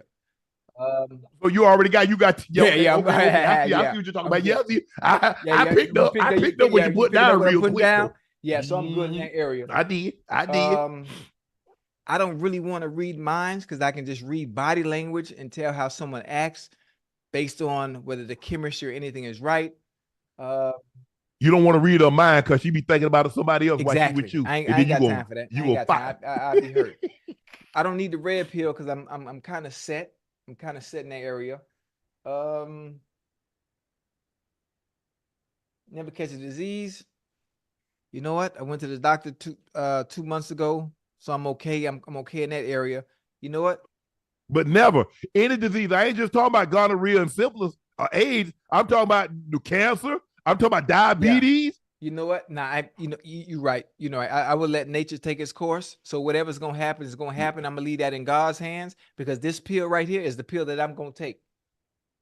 I'm taking that blue pill. I'm taking that blue pill. That 5+. I'm taking the blue pill. I'm taking the blue pill because I would do. Hold on, the middle blue pill, the solid blue pill in the middle of the top row, or the bottom right. Hold on, let me see. No, the first one on the top row. Is that it? Okay, okay. I'm just checking. Because I thought you talking about you trying to get that. I'm looking at the blue pill. Okay, just so we clear. In my notes. You know, in my notes, I don't have the diagram, but I definitely I would love. I haven't had an opportunity to hear her voice in a very long time. I would love to have Hurricane Paula back. I would love that. I just want to say hello to my mama just one more time. Just curse me out one more time. Oh, you got me about to cry. Shit. Damn it. Ooh. Whoo-wee. It's easy for me. Oh, shit. I know that's tough for you, bro. Come on, get right, boy. I think, Ocho, because of the relationship that you and your mom had early, and what's the relationship that you were able to repair towards the end and where you came to. That's what you like, man. Because I think in the back of your mind, you think about all the years that you guys missed out on. A lot of it. And so now you like, well, if I could just go back and get the years that we had at the end in the beginning. Yeah. Now. I know what it feels like to have a mother. I never had that feeling. My grandma raised me. I want you there when I was 4, when I was 5, when I was 6, when I was 7, when I was in high school. No, I didn't get to you until I got to Santa Monica Junior College. Hell, I'm already goddamn grown now. So I done missed all the good years on what it's like to have my mama. Oh, shit. But here's the thing, Ocho. Sometimes the best decisions doesn't involve her. The best decision was your grandma did what she did. We don't realize it. Because when we miss out on something, all we think about is what we missed out on. But think about what you gained from your granny. Would I be the same person I am today without her? No. Because I believe it. I believe grandparents love their grands more than they love their own kids. Ain't no question. Mary Porter loved her 3 grands. She loved all her grands. You know, my granny had 9 kids, and she had a bunch of grandkids. But it's hard for me to believe that she loved any of the grands more than she loved us 3, because we were there every single day. My sister was there from 1970 until 2011. So my sister was there for 40-something years. I was there from 1970 until 86 when I went to Savannah State, but I was there throughout. My brother the same till he went to school. And what she did for us, ain't no question in my mind that Granny loved us more than she loved her own kids. No question. You can't convince me otherwise. Because a lot of times, Ocho, some of the mistakes that they made from raising their own kids, they get to correct when they're raising their grands.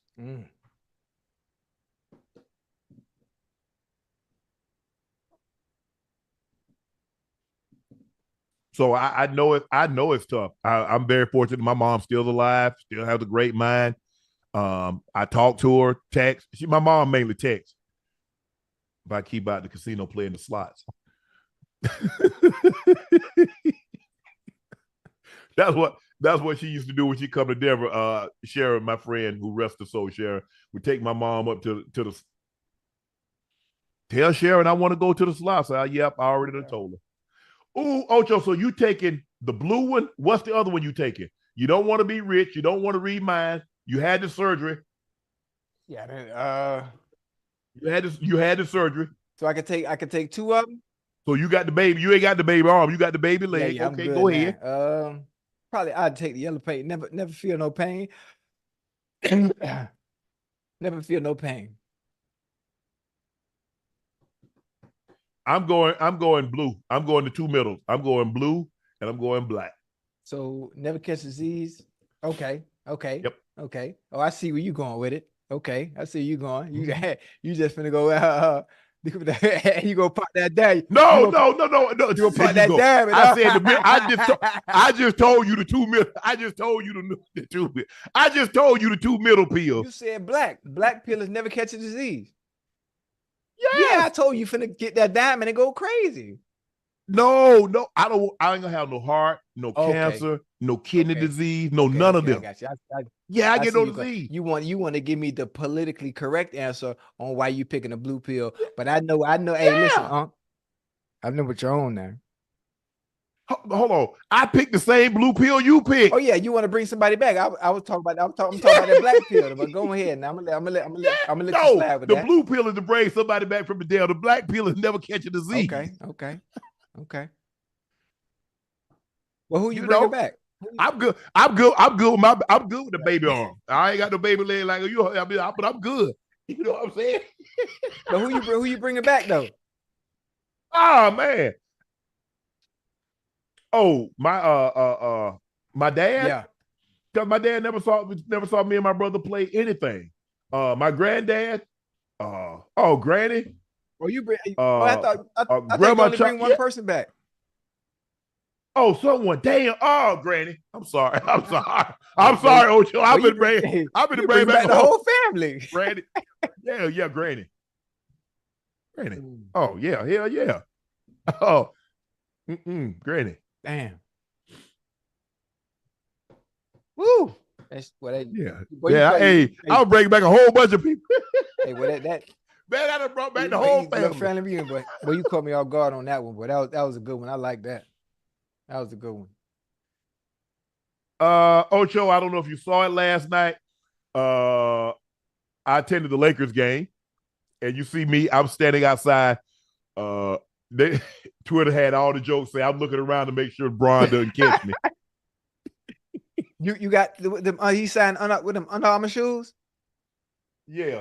On the table. Where they at? Right there. They're right there. Right there. Let me get them. Nope. Okay, how about this? Hey, these are the birthday joints too. Ooh. I think me and Steph might be what size that is? Hold on. 13. Me and Steph the same size. You gonna wear them? You ain't gonna wear them? I'm gonna put them in the case. I'll tell you about this. How about this? You send me that. You send me those, and I give you LeBron ball where he scored 40,000 points. Hey, you know I got that. I got your Funko too. Where that Funko at? Where that Funko?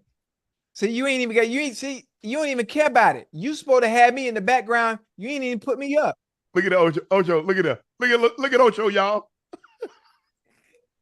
You got the shades on and all. Yeah, got a what you call him?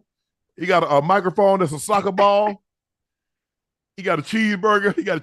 On. He got a little beanie. Yeah, that. No, it was actually it was like my first time ever meeting Steph. And you might know, hey, Unc, what's good? We had a conversation. I said, hey, bro, I appreciate it. I said, I just wanted to see you. I said, I've been. It's like not for resale. Look at that. Hey. Inside, you can see it's not for resale. I don't know if y'all can see that. No, I can't. That's his actual shoe right off his. Hey, let me. These would go right next. Obviously, they would never be sold. They're going in a container. Well, you don't want to make that switch? A box, huh? I see you the game ball where LeBron hit 40,000 points for the shoes. No. You do realize I can hit Bron up and just have him sign the ball. There's a difference. You just getting any ball, and I got the ball where he made the layup, 40,000 points. I got it signed. It's a difference. Man, and I was at the game last night, Ocho. I was like, man, I wanted the Lakers to win so bad. LeBron went crazy, had 40. He was doing it. And 80, then when 80 went out, it kind of hurt him, huh? Yeah. Well, the thing is that the Lakers was getting ready to blow the game open, and they brought Clay in. And Clay had like 17 in the first quarter. Yeah, no, he had 17. Well, he hit his first couple from three. And then you had Steph, because Steph had 0 points in the first quarter. And then you look up, you're like, damn, Steph got 17 too. You look up again like, damn, we got 25. Yeah. Quiet. And then Kuminga. That young fella, man. Yeah, and see, I don't like the thing. LeBron hit a three. They in 45-second pass, and they come. We have an announcement to make. The LeBron James three does not count. He was out of bounds. I'm like, man, 45 seconds done passed. Right. It kind of like took the whole air out of the building, and then like the last 2 minutes of the ball game took like 15, 20 minutes because the shot clock wouldn't start. So it was just like, everybody like, here we go again. They lost all the momentum if they did have any momentum. Huh? No, he didn't step. LeBron hit that three. I was like, but he had it going last night. I was at the game that he broke the record. He had it going like that. He had it going too. They ended up losing. Like, damn. But he had it going last night, man. I mean, it was great to see. But Steph, Clay, Kuminga, Draymond was in control of the game. He looked like young Draymond. I think he had 12, 13 rebounds, 12, 13 assists. He only had like 2 or 4 points, but you could tell like he was just the passes that he was hitting Steph with, and boy, it sure would have been nice to get an invite to a Laker game, boy. I invited you. You say you had something else to do. Saturday. Oh yeah, I was at my daughter's track meet. She ran at USF. Yeah, she did very well. Yeah. Shout out to Kentucky Wildcats track team. Salute y'all. And now it's track season outside, so I'll be traveling a little bit more on the road. I'm excited to watch the rest of track season. Yeah. So that was good to see the Lakers. I hadn't been to a Lakers game because I was working. I'd be working. I understand. Like, look, I'll be wanting to go. I missed the Giannis game. I missed the Jokic game. Who else I missed? Jokic, I hadn't seen Dame play. I wanted to see Dame. I caught the first game, KD. That was my first time. No, I had saw KD play. I saw KD play in the finals in 20 in both years. Yeah. I saw him in Golden State, and then we went on the road to Cleveland. So I had seen KD. So I just wanted to see like the top guys play. But hey, I got to work. Work calls. Yeah, I got you. You're right. All right, Ocho. It's time for another favorite of ours. Our next segment is called Spell-O-Cinco. Are we spelling? Spelling. Hey, I like that. Okay. Ocho, are you ready? Yep. Now, there's 2 ways to pronounce this. Some people say Caribbean, and some people say. Is it gonna have? Is it going to have a silent letter? There's 2 ways to say this word. Some people say Caribbean, and some people say Caribbean. Spell Caribbean. CARRI.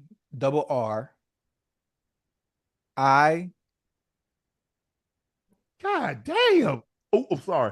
But wait, CARR. No, CARBB. Wait, CAR. No. You said Caribbean. Yes. C. What do you mean? CARIBB. I just said that. No, that you did not say that. First of all, you said double R, and then you said double B, but you left the A out. No, you are messing up. And you got that wrong. You didn't even let me finish. We don't need to finish. You do realize once you spell it wrong, they don't let you go back. Wait. No, you didn't let me say the word. You have to let me say the word and then use it in a sentence. Then I'm done. CARIBB bean. CARBB. You missed that one. Nah, you cheating, man. We're finna go to the next word. We're finna go to the next word. Connecticut. Oh, CONNETICUTT.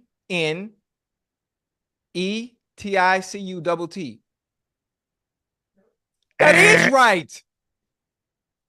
CONNETICUT. That's what I said. Thank you. No, you didn't. Okay, here's an easy one for you. This is a very easy word. Chad, he cheating, man. It's where Martina Navratilova is from, Czechoslovakia. Hell no. Okay, wait a minute. And I'm gonna sound it out. Czechoslovakia. CZEC. Stop looking at them. Take the glasses off. I'm looking. All right, close your eyes. Just close your eyes. CZ. No, close your eyes. CZH. No. Check. CZECHLOVOKIA.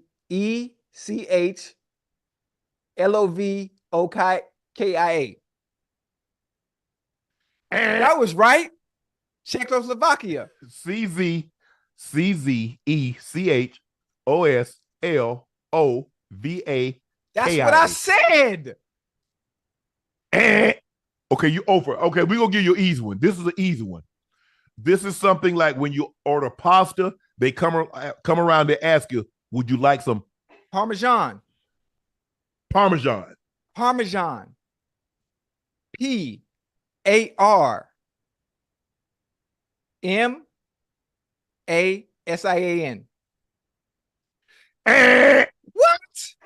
Parmesan. Parmesan. That's what I just said. Okay. This okay. If you get this one right, Ocho, we're gonna all the rest, all will be forgotten. It's a college, and it's also a church. Presbyterian. What? Presbyterian? No. Presbyterian. P-E-R. Press. P-E-R-E. No, P-E-R-E-S. Presbyterian. I ain't even finished. Damn, I ain't even finished spelling. No, you already wrong. You were gonna get this one. Presbyter. Oh, Presbyterian. Well, you got to say it right so I know how to sound it out. You said Presbyterian. That's what it is, Presbyterian. No, B. You got to sound the B out so I know it's a B in there somewhere. Okay. I'm sorry, Ocho. Hey, that was fun. I was 0 for 5. God damn. And the chat better not be laughing because ain't none of you motherfucking got it right either now. Don't start that shit. Oh, that was okay, good. Ocho, it's my turn. Okay, now it's your time to get revenge. Now our next segment is called Dunk on Unc. Dunk on Unc. Oh yeah. Don't be doing nothing that cheating today, boy. But here's the thing. As we give you questions, the guy got one more catch. All right, here we go. Go ahead. Here we go. Hey, but that was funny. Them hard ass words. I ain't won a spelling bee since 1987. Yeah. We can tell. Okay, here we go. Dunk on Unc trivia. Okay. Come on, chat. Y'all ready? Which team is the only franchise to never, ever have a 4,000-yard passer? Ever. Oh, goodness. That's a good one.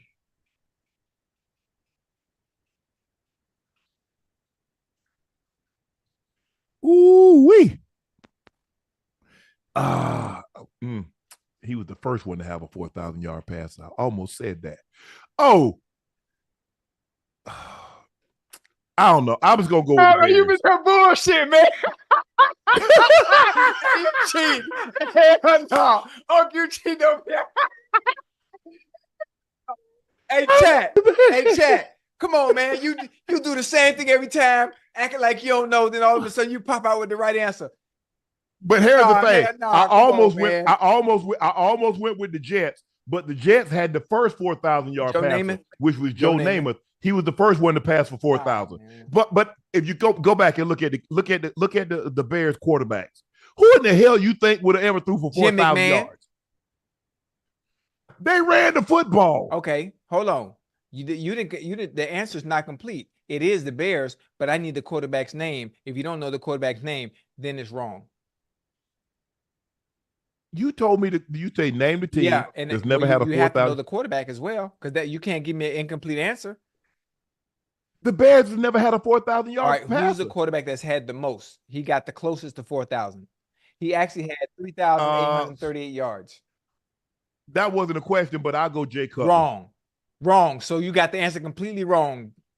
You can't. Hold on. You added addendum. You can't add an addendum. You said who was the only team that's never had a quararback throw for 4,000 yards. I say the Bears. Then you asked stuff. Okay, I'm not trying to stop you, but you have it's the Bears, but you also have to add the quarterback for context for the people that are listening. No, no, you said what's the only team that's never had a 4,000-yard passer.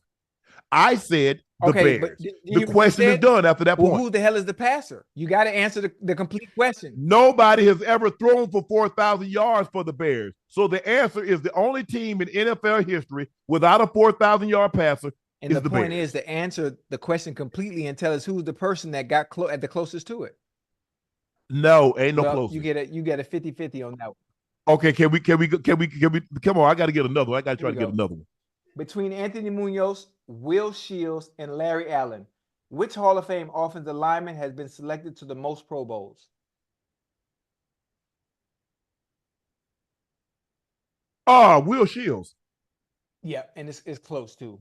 Yeah, Will Shields has been selected to the Pro Bowl 12 times. Munoz and Larry Allen have both been selected 11 times. That was Yeah. You man, he made It's all good. I mean, listen, I knew that one. I knew that one. Okay, number 3. Go ahead. The most points ever scored in a regular season game by a team is 606. What?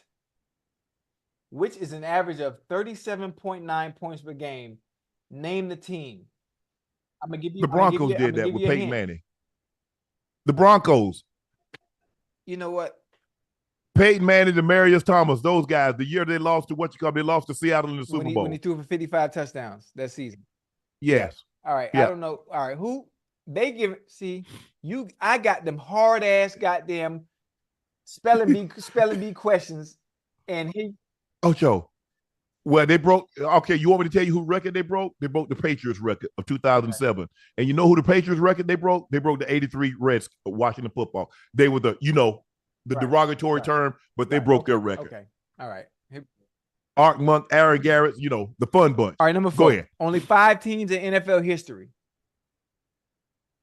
Has there been a team with a trio of a trio? A trio of 1,000-yard receivers. The last time it happened was in 2008. What team was it, and who were the 3 receivers? They had 3 1,000-yard receivers. Yep. It's only happened 5 times, too, in NFL history. And it happened in 2008.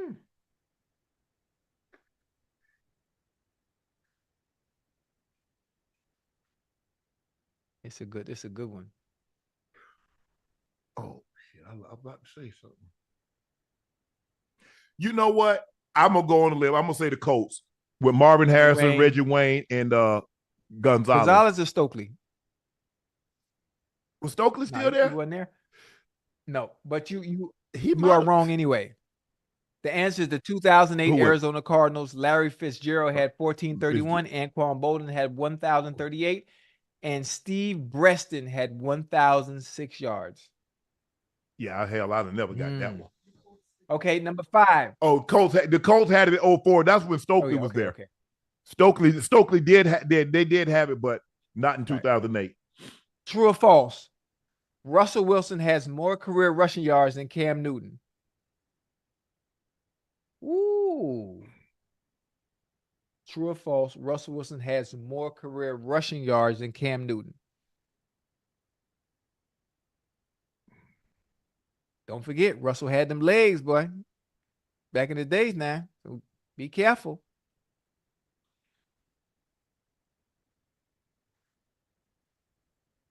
I'm going to say false. Man, you just throwing that answer out there, man. But you are right. Russell Wilson has 5,307 rushing yards. The Cam Newton's 5,628 yards. Okay, you got one right. I was 3 out of 4. Nah, some of them questions. I was 4 out of 5. I was 4 out of 5. Those questions weren't difficult enough because if you look at the questions you asked me to spell, like ain't no way in hell. Hold on. Think about all the teams. Only one team has not had a 4,000-yard passer. You thought that was easy? Yes, it was easy because you could just break it down based on quarterbacks that have had success in the passing game. It's pretty easy, and you already knew the answer. Someone let you know what questions were going to be asked because you be playing. Bro, think about it. Ash asked me. Ash put this together, and there was one catch between Odell Beckham and somebody else. You think she want me to win? I don't know. It just, and then you always play like, oh man, I don't know this. And he be like, we're the Bears. And then you always got the answer right. Hold on. First of all, it's your producer that's writing dunk on Unc. All right. You're right. Don't worry about it. Them. Let me get one more spelling question. One more spelling question. We got something for you tomorrow. Okay. Yeah. Ash don't even see the question.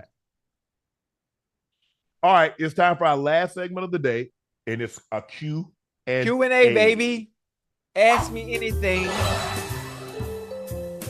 Ask me anything.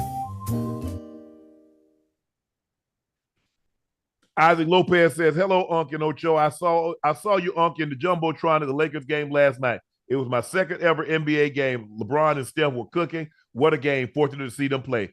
That's absolutely correct. LeBron was sensational. Steph was sensational. Clay came in, and like I said, they were on the verge of blowing this game open. And Darvin Ham, you see what Steve Kerr did? Klay Thompson came in and started cooking. He don't normally play like that. He doesn't normally play those minutes. But he saw him hot and he left him in the game. Duh, that's probably what you should do with Austin Reeves and Rui. When they get it going, I know you got like, you know what, I only want these guys to play like the first 6-7 minutes of the game. But when they get it going like that, leave them in the game. But you're right, Isaac. That was a great game to see, witness up close and personal. 2 all-time greats going at it. Kemper Norwood Jr. says, my question is, who do you think if they have a better backup, Russell Wilson with Justin Fields or Trevor Lawrence with Mac Jones? Wait, that's easy. Who you got? Hey, Russell Wilson and goddamn Justin Fields.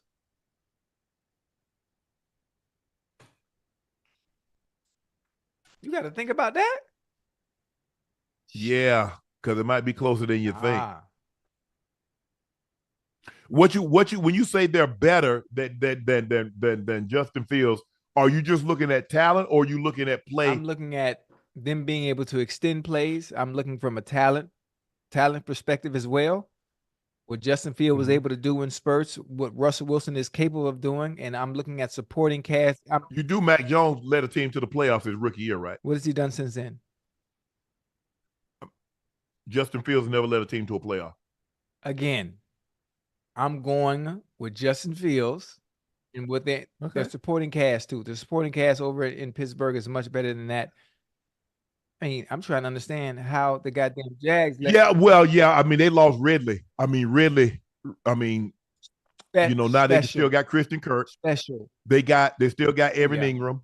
What's Jones? Zay Jones. Zay Jones ain't there, is he?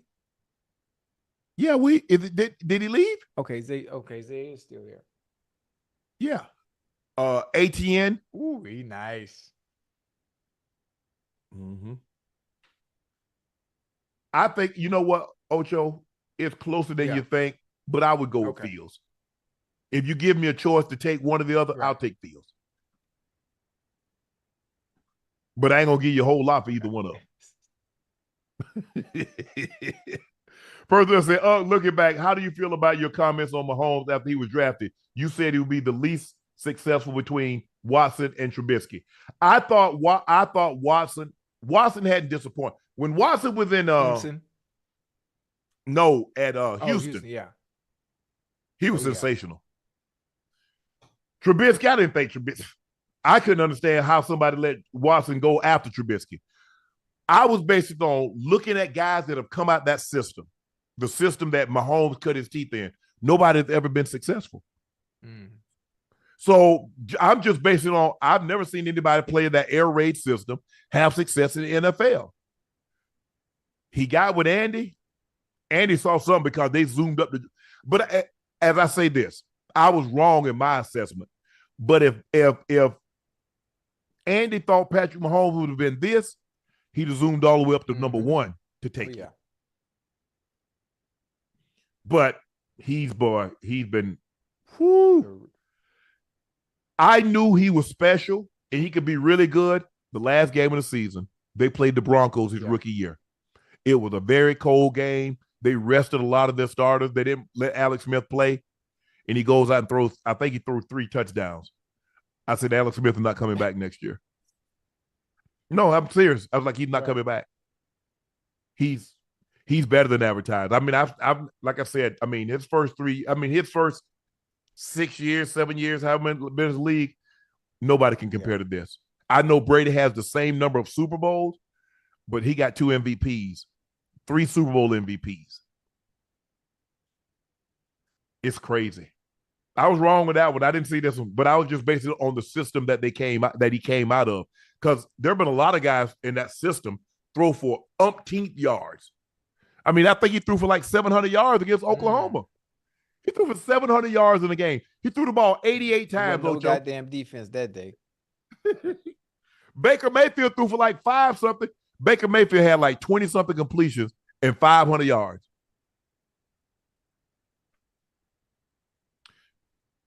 Stephanie Warfield, thank you both for all the laughs and lessons. Name your Mount Rushmore NFL Hall of Fame speeches. Also, do you have any fave NBA Hall of Fame speeches? Damn, man, I ain't never watched the speeches. I don't really watch the NBA either, not the Hall of Fame speeches. Honestly, that's a good one. I really couldn't tell you anybody but the guys that were on that I was up there with. I mean, for me, Ocho, that's my speech. It kind of been writing itself for like 30, 40 years because everything was just getting the sequence and how I wanted to start. I know, once I got the nod that I was going to be in, I kind of knew the people that I wanted to thank. Now it's the sequence in which I want to put them in. Because I couldn't thank everybody because now I'm devaluing the people that I really, really want to thank. Yeah, there are a lot of people. I could have thanked my Pop Warner coach, this coach, and that's not a shot on anybody that thanked those people.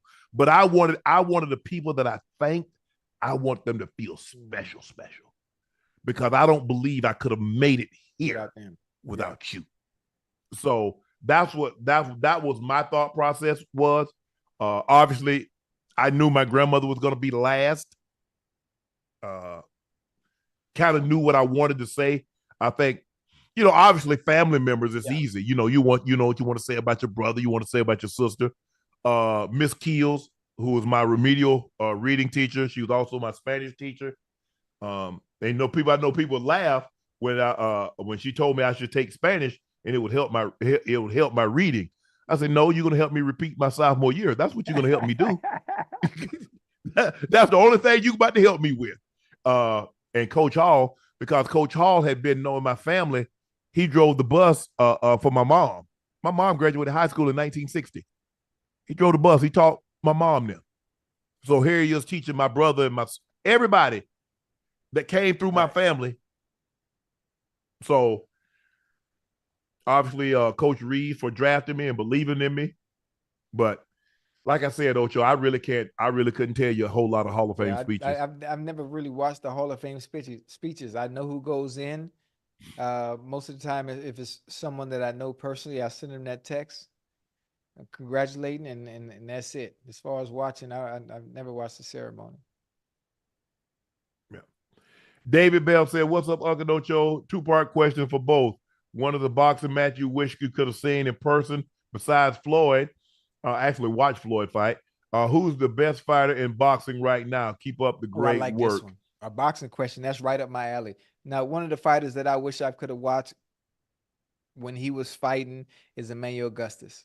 I wish I could have watched Emmanuel Augustus, the Drunken Master, fight at any point in time simply because of the entertainment value that he brought. Now, to add another one with that, Prince Nassim. I wish I could have watched Prince Nassim. Obviously, if you watch me play football, you know I am flashy, flamboyant, and I like anyone in another sport that brings that same type of entertainment value to the table. And that's what those two did. Very, very flashy. Prince Nassim and Emmanuel Augustus for me. And the best fighter in the game today, right now? Mm-hmm. Oh, shit. Probably got to go weight classes. That's tough. Because I love Bud. Yeah, Bud is at 147 right now, right? Or did he go up to 154? Yeah. He ain't gone up yet. Yeah, I'm. But you got Benavidez. But Benavidez not at one. Benavidez at 154. No, I'm saying, but as a fighter right now, I got a chance to see. I got a chance to see Tyson fight. Yeah. I got a chance to see Holyfield fight. Yeah. I saw Floyd fight. I saw De La Hoya fight. I've seen in person. Probably Roy Jones Jr. Roy was the real deal, boy. Obviously, if you could have saw those 80s fight with Hagler Hearns, Sugar Ray Hagler, Sugar Ray Hearns, Roberto Duran. What about remember Mickey Ward and Arturo Gotti. Gotti.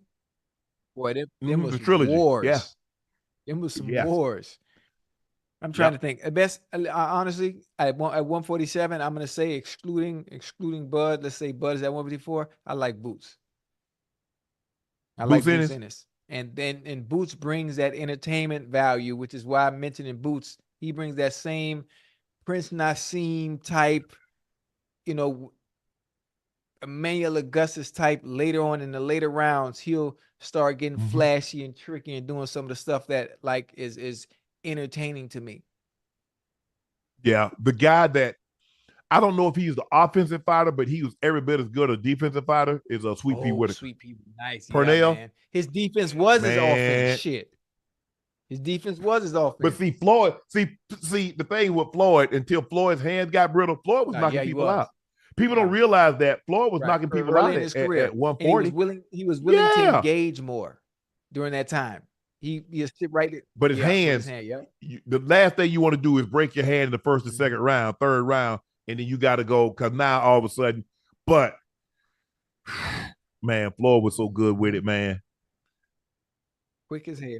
But those guys back then, like in the 80s when they had, because think about it, they had Duran, you had Hagler, you had Hearns, and you had Sugar Ray.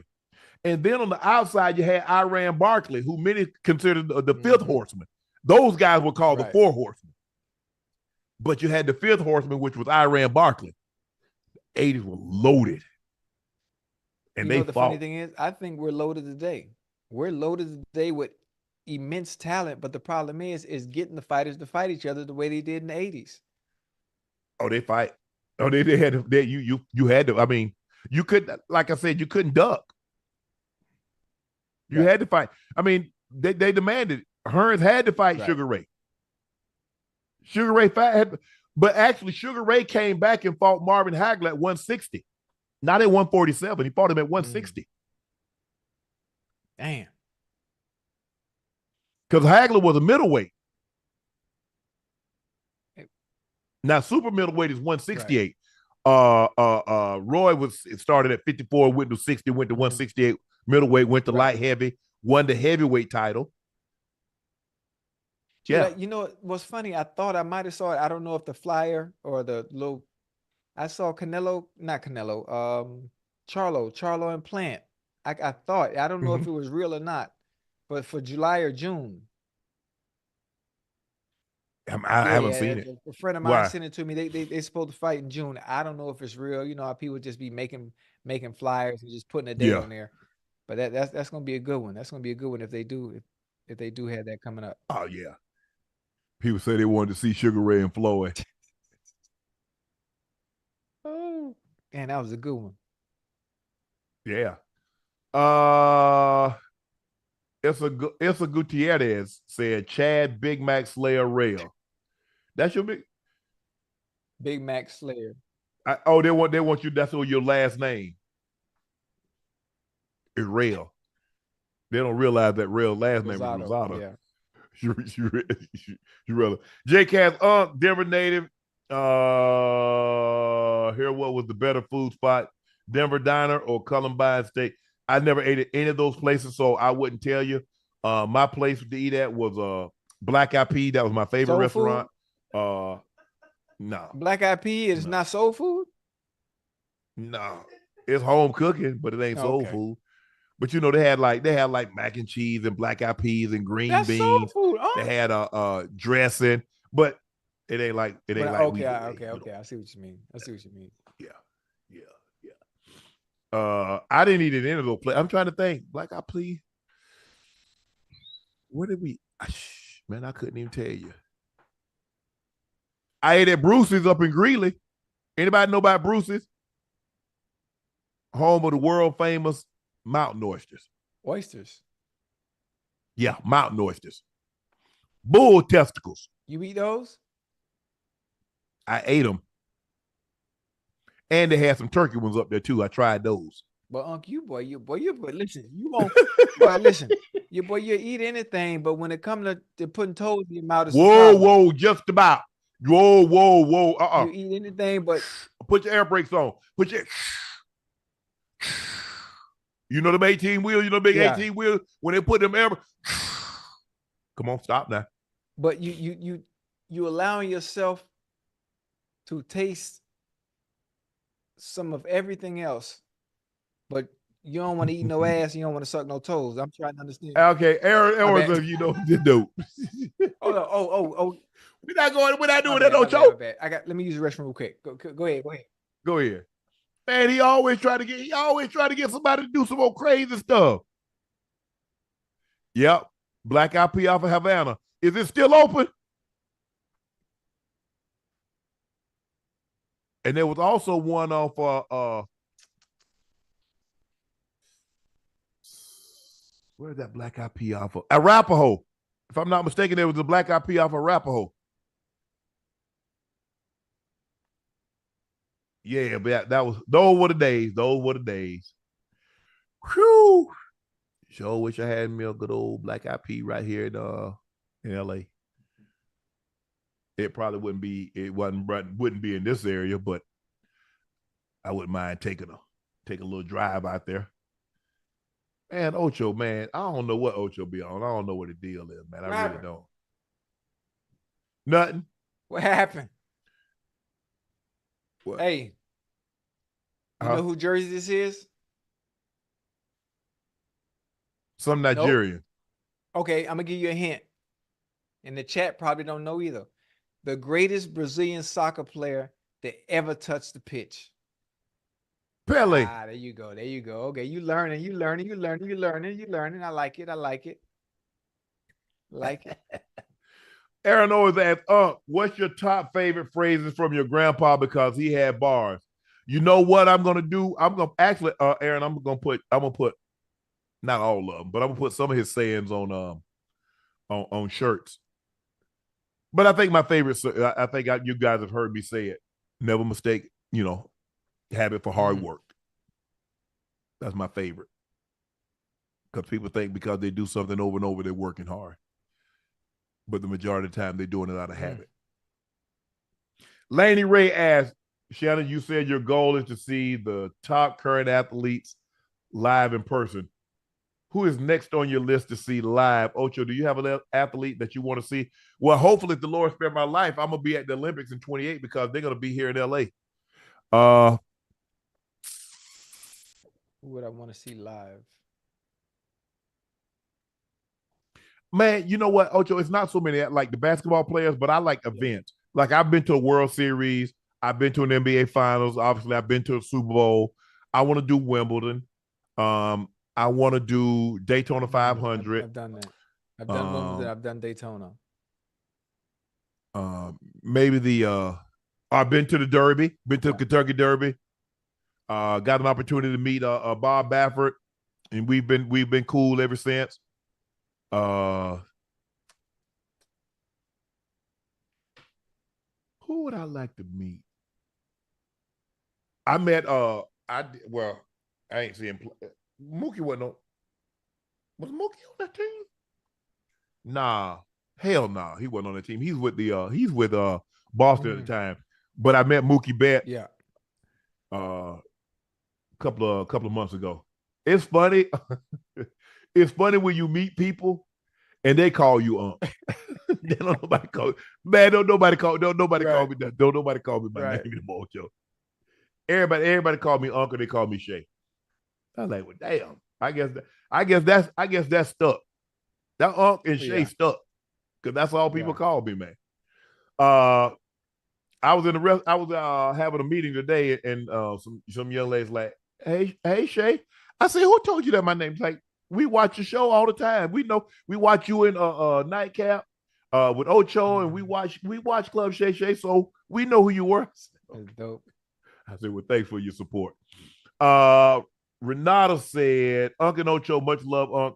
You really on American Dad. How do you get into that? Ocho, what do you think of new national Mexican team jersey? They reached out to me. They asked me would I do a voiceover on American Dad. And I'm like, because if I didn't do it, they were going to have JB Smooth do it. Right. But I was like, man, that'd be really cool. One day, my kids or my grandkids like to see a cartoon and their granddad is actually the voice. So man, I jumped on that thing with both feet, and hell, I would like to do more of it. But you know, you just go in the box, and hey, they read you read your lines, and they're like, okay, can you give us a little bit more animation? Not so high, you know, till you get it right. Sometimes they'll call you back to do something, but for the most part, it was easy.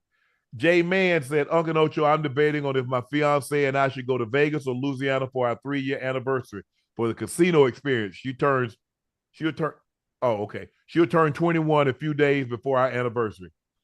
Bro, if you want a casino experience, you got to go to Vegas. You can't go to no Louisiana for no casino experience. New Orleans have some casinos too now, if I'm not mistaken, because I remember seeing it when we went to play the Saints. They do. A lot of states have casinos, but it ain't Vegas. It's just like if you go to a fight, where you want to see the fight at, Ocho? MGM. Exactly. Vegas. It used to be Caesars. Caesars used to be the spot that they fought at. But Vegas that's where Hearns and Hagler or Hearns and Sugar Ray, I think they fought there. You remember when the guy flew into the ring with Riddick Bowe and Holyfield was fighting? Yeah. Yeah, that was at Caesars. But go to Vegas. Gabrielle Morales said, you guys are inspiring, being a minority of Asian and Hispanic who's studying sports media. Who is a current team, any sport you guys would want to cover full time? Love y'all. My birthday is April 5th. Full time for me, that's easy. Cover the hell nah. Napoli. Obviously, mine would be soccer because my love. I would love to cover. You ain't trying to cover them every day. Yeah, I wouldn't have a problem. I would not have a problem. Listen, I move to Naples if the opportunity presented itself to move to Naples in Italy and cover Napoli every day. I got an opportunity presented. You do Nightcap every day. Yes, what I thought.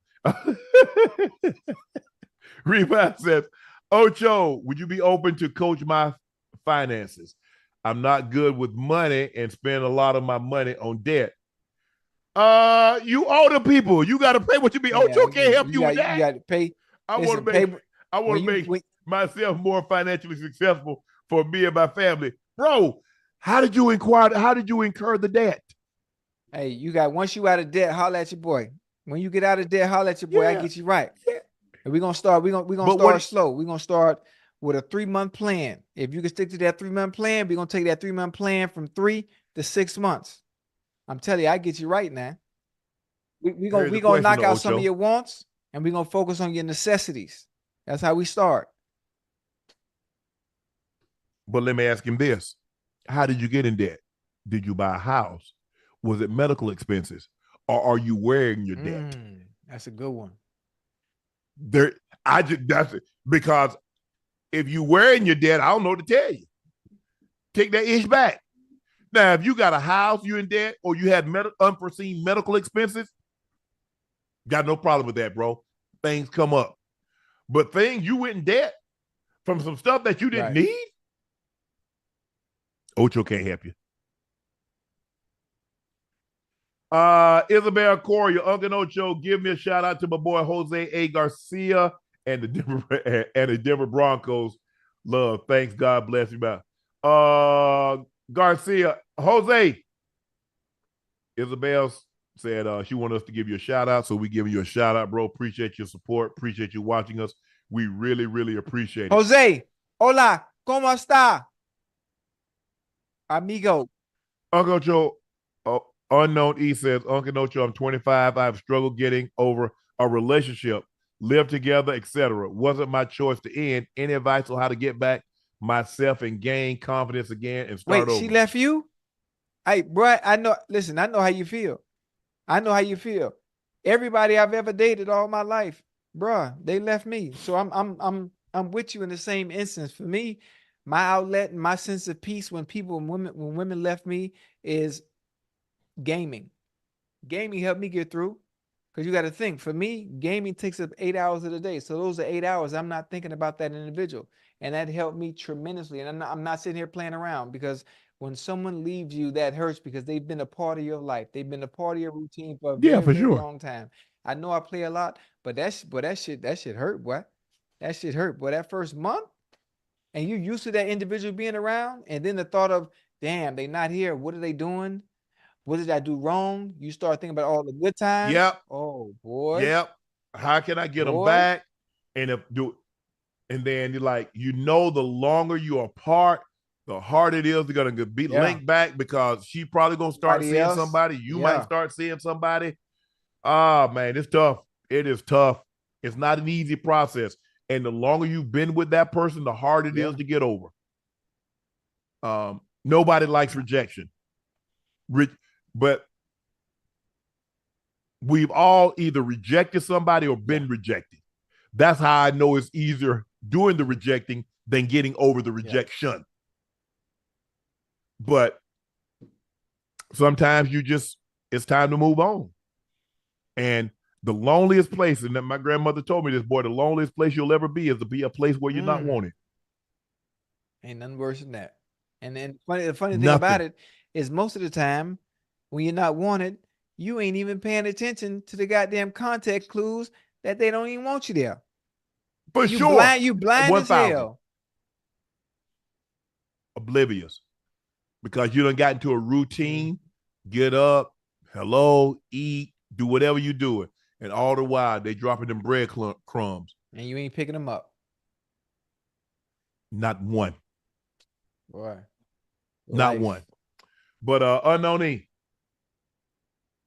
bro, you 25. You ain't really lived no life yet. Not nearly. Not nearly. Yeah, you'll get better. You'll get better each day. You'll get stronger. That which doesn't kill you only makes you stronger. And you'll grow from this. You'll learn. You'll learn from the mistakes that you made in this relationship. There's some things that she did that you tolerated that you're like, you know what? I ain't putting up with that anymore. And so just grow from it, bro. Just stand. Hey, just pray, and you'll be just fine. Ocho, we almost had 30K in the chat tonight. Where they came from? I don't know, but I wish they sign up. Hey, y'all do us a favor.